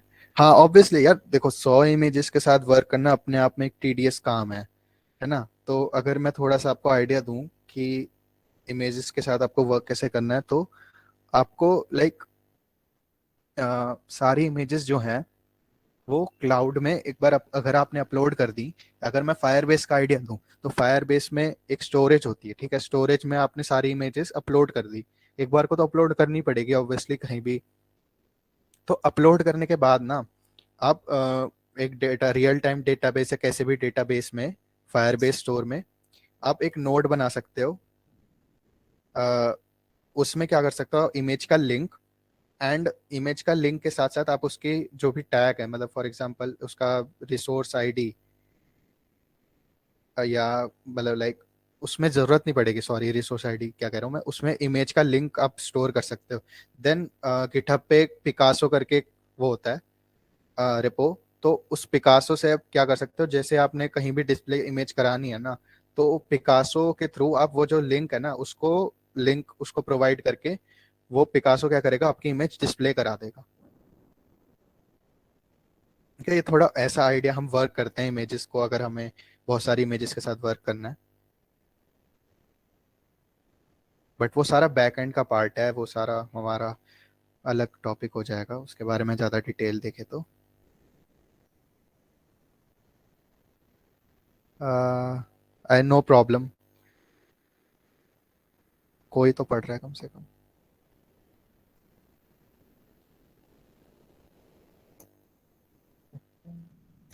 ओके, सो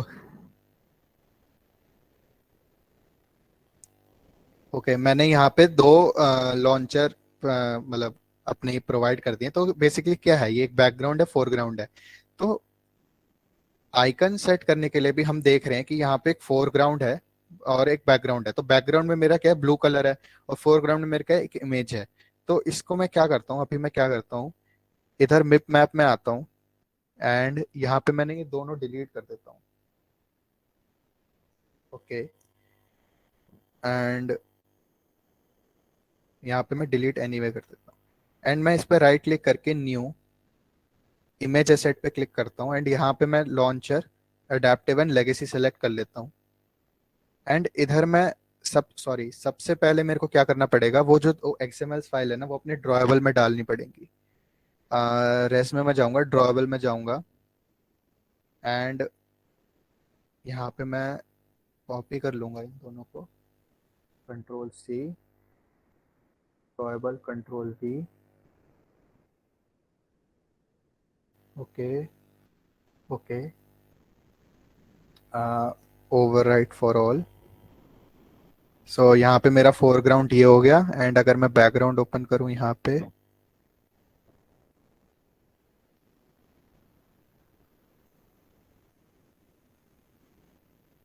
ये बैकग्राउंड है, फोरग्राउंड ये है, बैकग्राउंड मेरा ब्लू कलर है। ओके, सो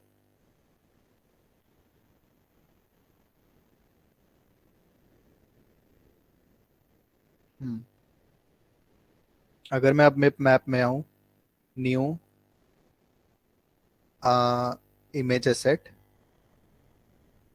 एंड यहाँ पे मैं ये देखूँ लेयर नेम, और अगर मैं इस पर आऊँ तो मैं यहाँ पे आके अपने एंड्रॉयड में, एंड्रॉयड स्टूडियो से बाहर आता हूँ। मैं कहाँ जाता हूँ, अपने उस डायरेक्टरी में, रेस्ट डायरेक्टरी में जाता हूँ। Compose camp day 4, app, source, main, res, drawable, and ये मेरे को दो ऑप्शन आ गए, एक इमेज फोर बैकग्राउंड के, एक इमेज फोरग्राउंड के। ओके, सो सबसे पहले अभी मैं किस पे हूँ, फोरग्राउंड लेयर, तो फोरग्राउंड में सिलेक्ट करूंगा। ओके, तो मेरे यहाँ फोरग्राउंड चेंज हो गया। अब मैं यहाँ पे आऊँगा बैकग्राउंड पे, सेम मैं यहाँ पे कहाँ आऊँगा, अपने अ, अपने प्रोजेक्ट्स में, एंड्रॉयड में, day 4, application, source, main, res, और sorry, main, res, drawable, and यहाँ पे कहाँ पे, बैकग्राउंड। ओके, सो ये हमारे foreground and background layer select हो गए।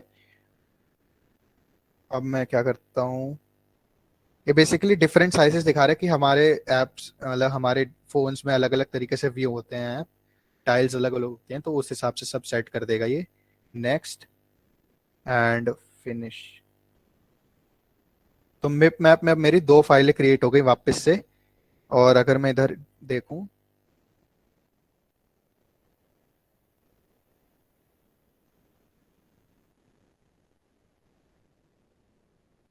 विजिबल क्यों नहीं हो रही,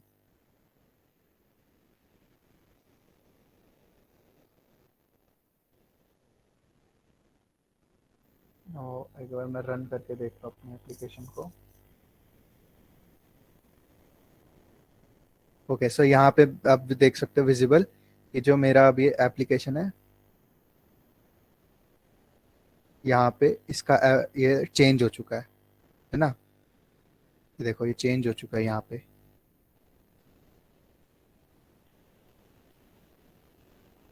इजी टास्क है, बिल्कुल कोई डिफिकल्ट नहीं है इसमें, तो बस दो हमें वो करनी थी। अब हम बस एक छोटी सी और चीज देखेंगे, सिंपल एनिमेशन। ये हमारे लास्ट एप्लीकेशन हो गया आज की, फिर थोड़ी सी थ्योरी है, कुछ ज़्यादा टाइम नहीं लेगी। एंड सिंपल एनिमेशन हम देखते हैं। बेसिकली क्या है कि अगर मेरे को एक ड्रॉप डाउन एनिमेशन क्रिएट करनी है, तो मैं वो कैसे क्रिएट कर सकता हूँ। मैं इसको एक बार मिनिमाइज करता हूँ, तो यहाँ पे क्लोज करता हूँ, एंड यहाँ पे मैं एक नया कंपोजेबल बनाता हूँ। Composable on drop down animation, and यहाँ पे मेरे को क्या चाहिए, यहाँ पे पहले तो एक कार्ड व्यू चाहिए, देन उसमें मेरे को एक रो चाहिए, रो में मेरे को इमेजेस चाहिए। ओके, सो कार्ड एंड इसमें मेरे को चाहिए padding, sorry, modifier dot padding 8 dp and elevation equal to 5 dp, and मेरे को एक रो चाहिए, इसमें एक होगा modifier modifier dot fill max width, एक इमेज चाहिए, पेंटर रिसोर्स, मैं इमेज सेलेक्ट कर लेता हूँ, इमेज 1, एंड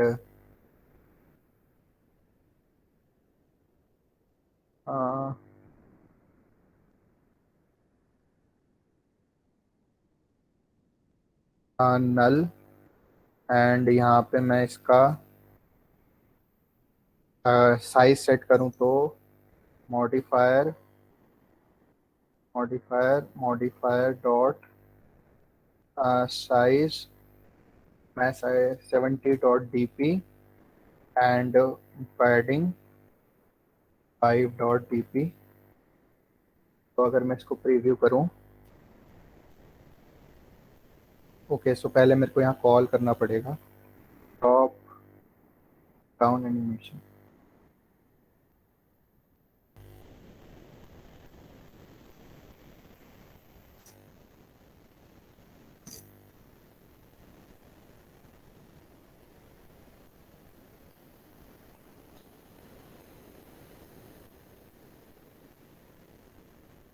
ठीक है, अब मेरे को इसको एक बार कंटेंट स्केल डॉट क्रॉप, जिसको मैं थोड़ा एक बार वो करूँ, तो मेरे को ये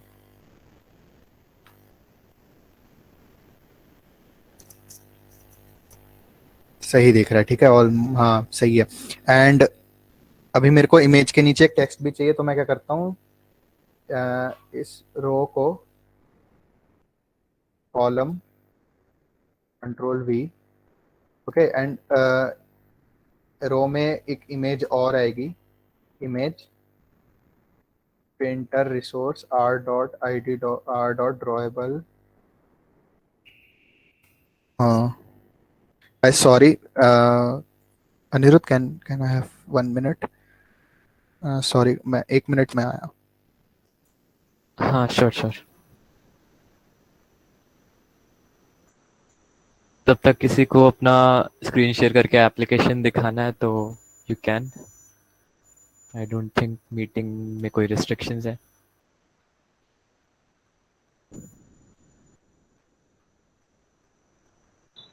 मतलब मुझे थोड़ा-सा डाउट था, अच्छा थोड़ी बहुत चीज़ें समझ में नहीं आ रही, छोटी-छोटी चीज़ें। अच्छा अच्छा। आपको तो क्या ही बोलूं, लर्नर्स में लिखने को। कोर टीम वाले ग्रुप में लिख देना। कोर टीम वाले ग्रुप में लिखूँ? हाँ, लिख दो फिर। लर्नर्स में अगर सिमिलर डाउट रहे तो फिर वो आप क्लियर कर देना। ठीक है। Sorry for the inconvenience. अरे नो प्रॉब्लम। ओके, सो हम कहाँ थे? हाँ, यहाँ पे मैं पहले तो मैं एक नया ड्रॉएबल क्रिएट करता था, न्यू, यहाँ पे मैं वेक्टर एसेट पे आता हूँ, एंड यहाँ पे मैं एक ड्रॉप डाउन एरो क्रिएट कर रहा हूँ,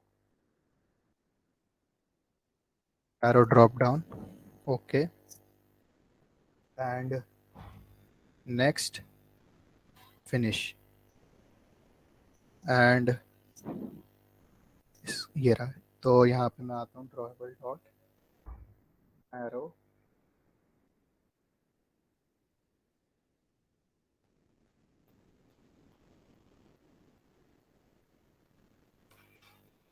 एंड नल के बाद मेरे को क्या करना है, इसकी विड्थ को मैक्सिमाइज करना है, modifier equal to modifier dot fill max width, and एक wrap content with alignment dot end, इसको रिफ्रेश करूं।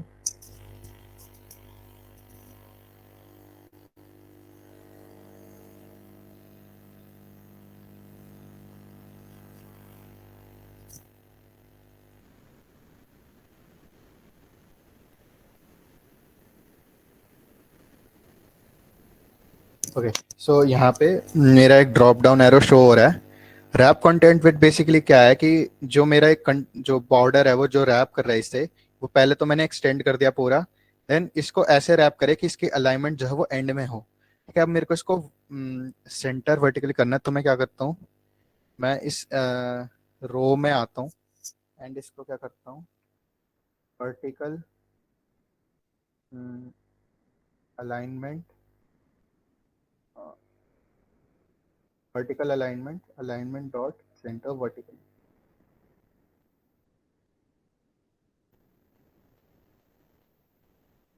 एंड मैं इधर इसको पैडिंग भी दे देता हूँ, dot padding and equal to 5 dp।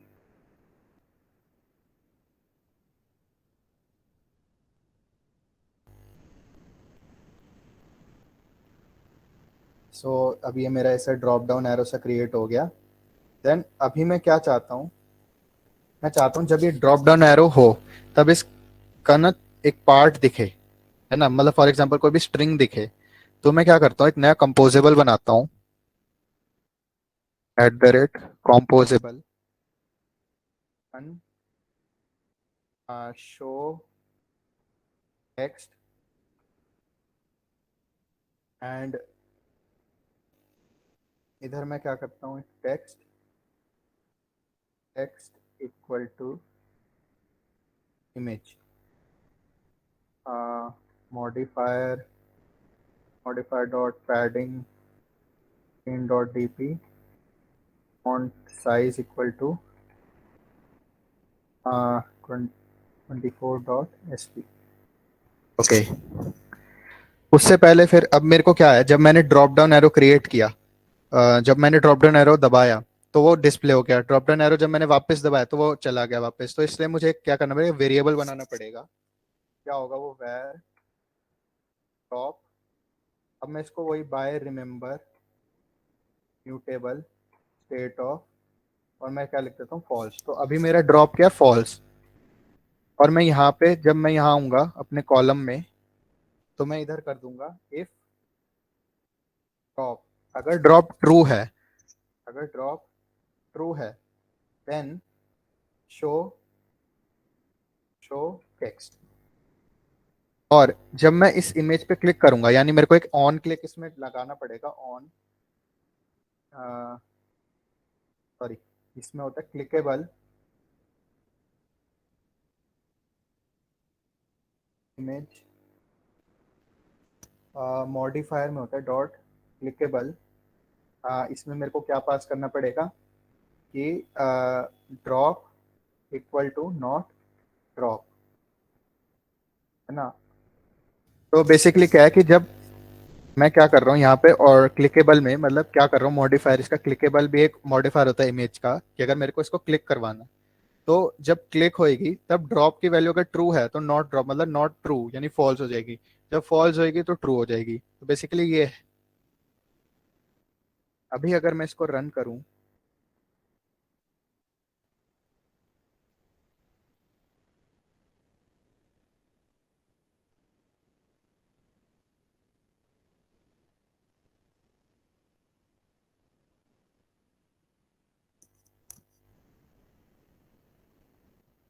तो मैं देख सकता हूँ जब मैं यहाँ पे क्लिक करूंगा तो ये विजिबल है। जब मैं निकल वापस क्लिक किया तो चली गई। ठीक है, तो अभी अगर मेरे को इसको एज अ एनिमेशन मेरे को दिखाना है कि लाइक ये ऐसे ड्रॉप डाउन हो एनिमेशन में, तो मैं क्या करूंगा, मैं इधर आऊंगा अपने इस कॉलम में एंड यहाँ पे कोड डालूंगा जो मैंने प्रोवाइड किया है।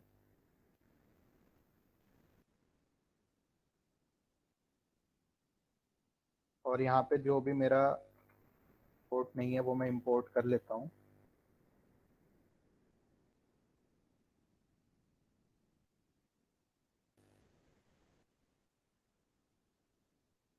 ओके, सो बेसिकली क्या है, सिंपल सी स्प्रिंग एनिमेशन है। मैं इसको एक बार रन करके दिखा देता हूँ।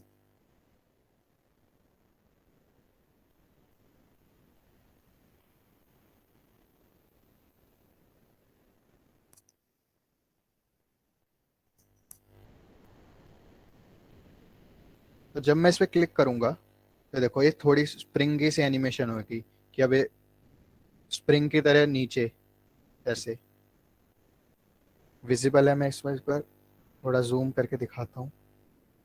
ये देखो,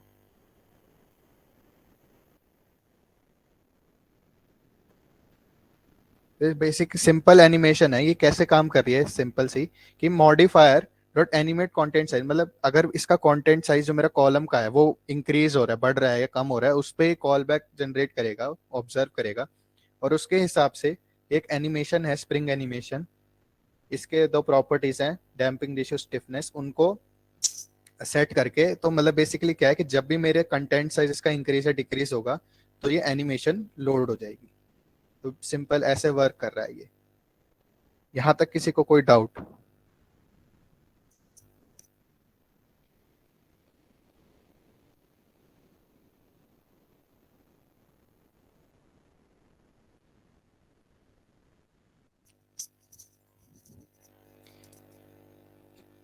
इमेज चेंज मैनिफेस्ट से भी कर सकते हैं। वो मैनिफेस्ट से क्या है कि एक बार मैं मैनिफेस्ट अगर मैं ओपन करूं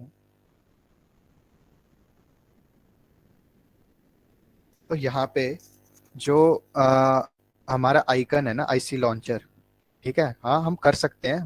मैंने बेसिकली क्या अप्रोच यूज की कि मैंने आइकन लॉन्चर को ही चेंज कर दिया, है ना। मैंने आइकन लॉन्चर ही अपना उसी नाम से नया बना लिया।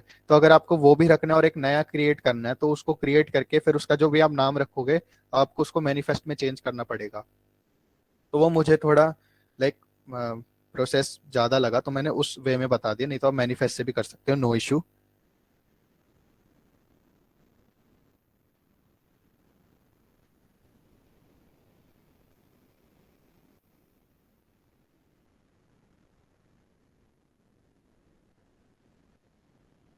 ओके, सो यहाँ तक आई गेस सबको समझ में आ होगा। तो यही एप्स थे आज के हमारे, थोड़े बहुत, थोड़े बहुत। बस अब थोड़ी सी थ्योरी बची है यहाँ पे जो कि हम फटाफट समझ लेंगे। थ्योरी क्या है? Stages of activity life cycle. एक बार मैं से अगर स्लाइड शो कर दूं। ओके, सो एक्टिविटी लाइफ साइकिल क्या होती है बेसिकली कि हमारी जो ये एक्टिविटी, जो भी एक्टिविटी मतलब मेरी जो भी मेरे को एक स्क्रीन पे अभी, सॉरी यहाँ पे क्या रन हो रहा है मेरी स्क्रीन पे, ये एप्लीकेशन रन हो रही है ना। इस एप्लीकेशन को मैं भी एक एक्टिविटी कह सकता हूँ। मेरी जो एप्लीकेशन है वो सिंगल एक्टिविटी एप्लीकेशन है। अगर आप इंस्टाग्राम देखें, इंस्टाग्राम पे मल्टीपल एक्टिविटीज होती हैं। फॉर एग्जांपल अगर आपने प्रोफाइल खोली या चैट्स खोली या वो, उन सबको मैं एक डिफरेंट एक्टिविटीज बना सकता हूँ। या अगर मैं कहूँ कि लाइक एक लॉगिन, सबसे पहले ऐप में क्या होता है, पहले लॉगिन आता है, देन आप लॉगिन करते हो, देन आपकी एक नई स्क्रीन खुलती है, नई स्क्रीन पे आपको सारा, तो वो डिफरेंट एक्टिविटीज होती है। अगर मेरे को पहले एक लॉगिन स्क्रीन बनानी है तो मैं लॉगिन स्क्रीन इसी में नहीं बनाऊंगा, मैं एक नई मेन एक्टिविटी, जैसे अभी ये मेन एक्टिविटी है, मैं एक नई एक्टिविटी जनरेट करूंगा, नई एक्टिविटी बनाऊंगा। यहाँ पे अगर मैं कहूँ कि अगर मैं इधर आऊं, इस, मैं यहाँ पे न्यू, यहाँ पे मेरे पास ऑप्शन आ रहा है एक्टिविटी का। तो मैं यहाँ पे एम्प्टी एक्टिविटी या वो क्रिएट करके, नई एक्टिविटी क्रिएट करके, देन मैं उसमें लोड स्क्रीन का ऐसा ऑप्शन डाल, मतलब कोड लिखूंगा। फिर अब उसमें क्या चीज आ जाएगी, एक्टिविटीज जो है, मतलब अब मुझे एक एक्टिविटी से दूसरी एक्टिविटी में जाने के लिए उसमें सीखना पड़ेगा कि मैं ऐसे कैसे कर सकता हूँ। तो बेसिकली ये हम एक एक्टिविटी की बात करते हैं कि द एक्टिविटी की लाइफ साइकिल क्या होती है, मतलब जो चीज चालू हुई है वो कभी एंड तो होगी। तो बेसिकली क्या है, हमारे पास ये स्टेजेस होती हैं कि सबसे पहले हम इनिशियलाइज कर रहे हैं, देन हम क्रिएट कर रहे हैं, हम स्टार्ट हो रही है एक्टिविटी, एंड रिज्यूम। तो ये स्टेजेस हैं। एंड डिस्ट्रॉयड, इनिशियलाइज, हमने कोड लिख दिया, इनिशियलाइज कर दिया, वो कोड रन हो रहा है, कंपाइलर उसे रन कर रहा है, क्रिएट हो गई। स्टार्टेड, क्रिएट करने के बाद जो जो उसमें था वो हमें विजिबल हो रहा है, स्टार्टेड। एंड रिज्यूम में, हम रिज्यूम में क्या कर रहे हैं, वो बार बार रन हो रही है, तो हम क्या कर रहे हैं, उससे इंटरेक्ट कर पा रहे हैं एक्टिविटी से। तो हम ये देख पा रहे हैं, सबसे पहले initialize, create, started, activity is visible, and resume में एक्टिविटी इज फोकस। फोकस मतलब कि हम उससे इंटरेक्ट कर पा रहे हैं। अब इस एक स्टेज से दूसरे स्टेज जाने के लिए मैं क्या करता हूँ, डिफरेंट मेरे पास कॉल बैक्स होते हैं, यानी डिफरेंट फंक्शंस होते हैं। जैसे ऑन क्रिएट फंक्शन जहां मैं यहाँ पे दिखा रहा हूँ, जैसे हमारे जो कोड में पहले से ही आता है ऑन क्रिएट फंक्शन, तो ये ऑन क्रिएट फंक्शन पहले से ही डिफाइंड है। किसमें? ये हमारी कंपोनेंट एक्टिविटी में। ठीक है, पहले से ही डिफाइंड है कि इसको क्या परफॉर्म करना है। ऑन क्रिएट का फंक्शन क्या होता है कि क्रिएटेड से, इनिशियलाइज से क्रिएटेड में स्टेज में बढ़ जाना, कि इनिशियलाइज हो गई, अब ऑन क्रिएट से क्रिएट कर दो। तो यहाँ पे बेसिकली मैं क्या कर रहा हूँ, यहाँ पे मैं एक फंक्शन ओवरराइड कर रहा हूँ। ओवरराइड से क्या कह रहा है, मैं उसको फंक्शन को रीडिफाइन कर रहा हूँ कि कंपोनेंट एक्टिविटी जो है ना, वो उसमें मेरा पहले से ही ऑन क्रिएट डिफाइंड है। और इनहेरिटेंस मैं यहाँ पे यूज कर रहा हूँ। इनहेरिटेंस एक कॉन्सेप्ट है कि मेरी जो मेन एक्टिविटी है ना, वो इनहेरिट कर रही है इस एक्टिविटी से। इसका मतलब है कि मेन एक्टिविटी इसके जो फंक्शंस हैं, इस क्लास के कंपोनेंट एक्टिविटी क्लास है, तो उसके मेथड्स प्रॉपर्टीज और वो यूज कर रही है। तो इसमें ऑन क्रिएट को ये इसकी अपनी डेफिनेशन दे रही है मेन एक्टिविटी, कि मैं तुम्हारी डेफिनेशन यूज करूंगी, मैं अपनी डेफिनेशन यूज करूंगी। तो ये ओवरराइड कर रही है। ठीक है, और यहाँ पे इसमें क्या हो रहा है कि सुपर सुपर कीवर्ड क्या कर रहा है बेसिकली, कि जो इसकी पेरेंट क्लास है ना, ये वाली कंपोनेंट एक्टिविटी, इसमें जो कोड है ऑन क्रिएट का, वो तो रन करो ही करो, कि वो जो इसने कोड लिखा है वो करो, बट जो मैं एडिशनल प्रोवाइड कर रही हूँ वो भी करो। तो सुपर ऑन डॉट क्रिएट से मैंने क्या कर दिया कि जो पहले से ही कोड था वो तो रन होगा अभी, अब जो मैं नया कोड दे रहा हूँ वो भी रन होगा। तो ये नई डेफिनेशन हो गई इसकी फंक्शन की। तो ऑन क्रिएट में इस समय क्या हो रहा होगा कि जो अपना इनिशियलाइज से हमारी क्रिएटेड उसमें बढ़ रहा होगा। ऐसे ही क्रिएट से स्टार्ट में कॉल बैक कौन सा होगा, ऑन स्टार्ट। स्टार्टेड से रिज्यूम में कॉल बैक कौन सा होगा, ऑन रिज्यूम। तो ये ऐसे वर्क करेगा। तो अगर हम यहाँ देखें, Android invokes callbacks when the activity moves from one state to another, and we can provide these methods in our own activities to perform tasks in response to those life cycle state changes। Basically क्या line है, अगर मैं चाहता हूं कि वो created से started state में पहुंच जाए, पहुंच गई, तो उसके बीच में कुछ फंक्शन अगर मैं क्रिएट करना चाह रहा हूँ, कुछ फंक्शन मैं करना चाह रहा हूँ कि मतलब ऑन स्टार्ट पे, ऑन स्टार्ट में क्या हो रहा है कि कुछ हो, तो मैं उसको कर सकता हूँ। कैसे कर सकता हूँ, मैं यहाँ पे लिखूंगा ओवरराइड फन ऑन स्टार्ट। यहाँ पे मेरा ऑन स्टार्ट आ गया यहाँ पे, एंड मैं टैब दबाऊंगा तो यहाँ पे सुपर ऑन स्टार्ट हो गया। ठीक है, तो अगर मैं यहाँ पे कुछ लॉग करूं, लॉग डॉट आई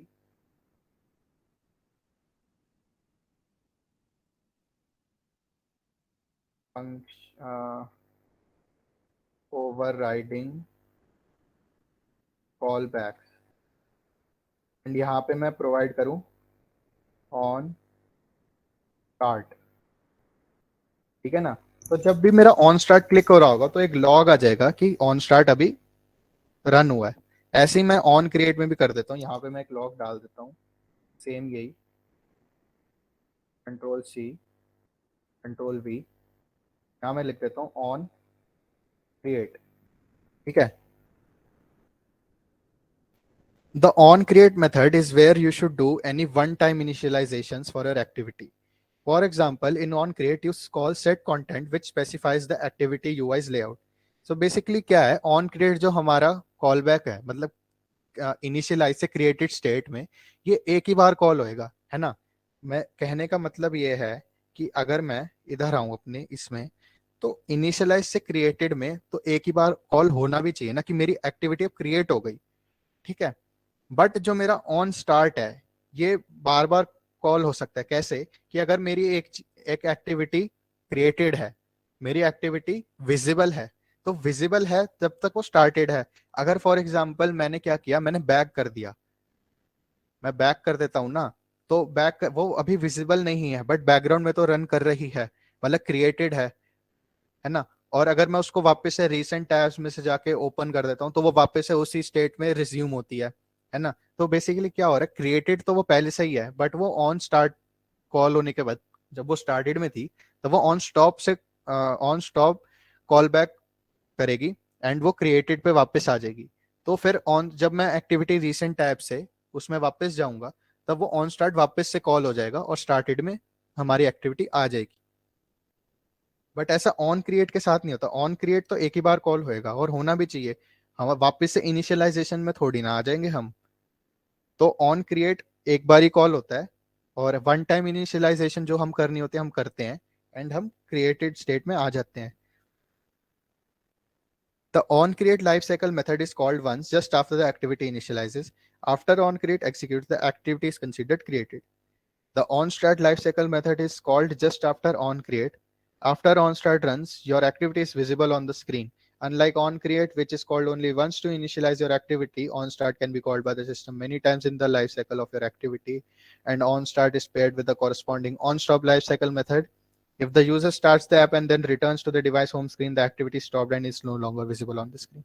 अगर मैं एक बार रन करता हूँ इसे, इसी कोई कोड को एक बार मैं रन करता हूँ, अपना लॉग कैट ओपन कर लेता हूँ एंड एमुलेटर को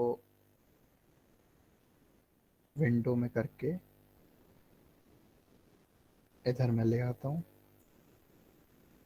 और मैं यहाँ पे कर देता हूँ रन।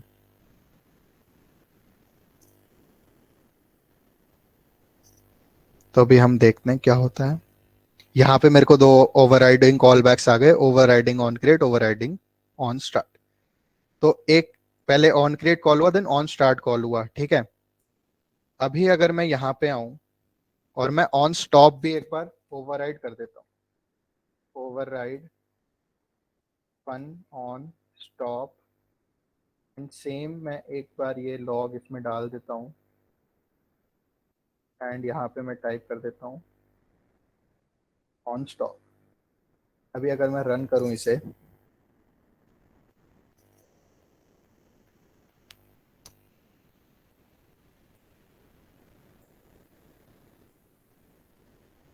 तो इधर मेरे दो कॉल बैक जनरेट हो गए, ऑन स्टार्ट ऑन क्रिएट। अभी मैं इसको बैक करता हूँ, तो यहाँ on stop call back generate हो गया। अब मैं रिसेंट में वापस आता हूँ, ऑन, अब ये वापस से ऑन, ठीक है ना। बेसिकली ये ऑन क्रिएट क्यों कॉल हुआ होगा, क्योंकि ये वापस से मतलब पूरा बंद हो गया होगा, ये वापस से चली होगी, ये वापस से ऑन स्टॉप एंड ओके। तो ये बेसिकली क्या हो रहा है कि ये बंद हो रही है बैक जाते ही।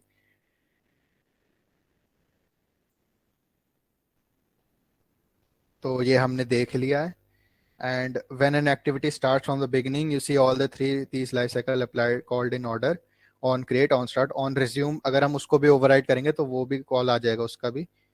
एंड यहाँ पे हम सारी इम्प्लीमेंट करके हम विजिबल देख सकते हैं कि क्या कैसे वर्क कर रही है। ये अगर आप ट्राई करना चाहो तो ये कर सकते हो, opening and closing the activity, navigating away from and back to the activity. तो ये आप ट्राई कर सकते हो। देखते हैं एक बार हम ऑन डिस्ट्रॉय एक बार कॉल करके देखते हैं कि क्या पता ऑन डिस्ट्रॉय हो रहा हो कॉल या नहीं हो रहा हो।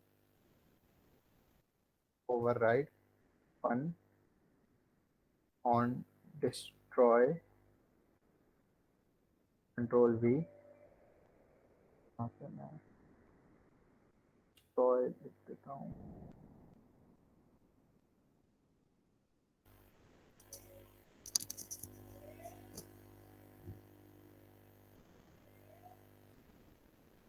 On start on create on start call हो गया। एंड अगर मैं बैक आऊँ तो ओके, सो ये देखो ऑन डिस्ट्रॉय मतलब एक्टिविटी बंद ही हो गई हमारी बैक करने पे। तो इसलिए वो ऑन स्टार्ट क्रिएट वापस से कॉल हो रहा था कि हमारी एक्टिविटी वापस चल रही थी। ये ऑन क्रिएट फिर ऑन स्टार्ट, तो ऑन डिस्ट्रॉय कॉल हो रहा है इसलिए, क्योंकि मतलब अगर हम और कोई एक्टिविटी अगर हम देखें तो उसके लिए हमें फिर अलग से कोड लिखना पड़ेगा। तो इधर तो यही चीज हो रही थी कि ऑन डिस्ट्रॉय कॉल हो रहा था। बाकी अगर हम देखें तो वो वापस से वहीं से रिज्यूम होता है, तो वहां पे ऑन डिस्ट्रॉय कॉल नहीं होता, इसलिए वापस से वो ऑन स्टॉप कॉल होकर ऑन स्टार्ट वापस से कॉल हो जाता है। सो यहाँ पे हमारा सेशन ओवर होता है। Thank you for participating in compose camp day 4। किसी को कोई डाउट यहाँ तक?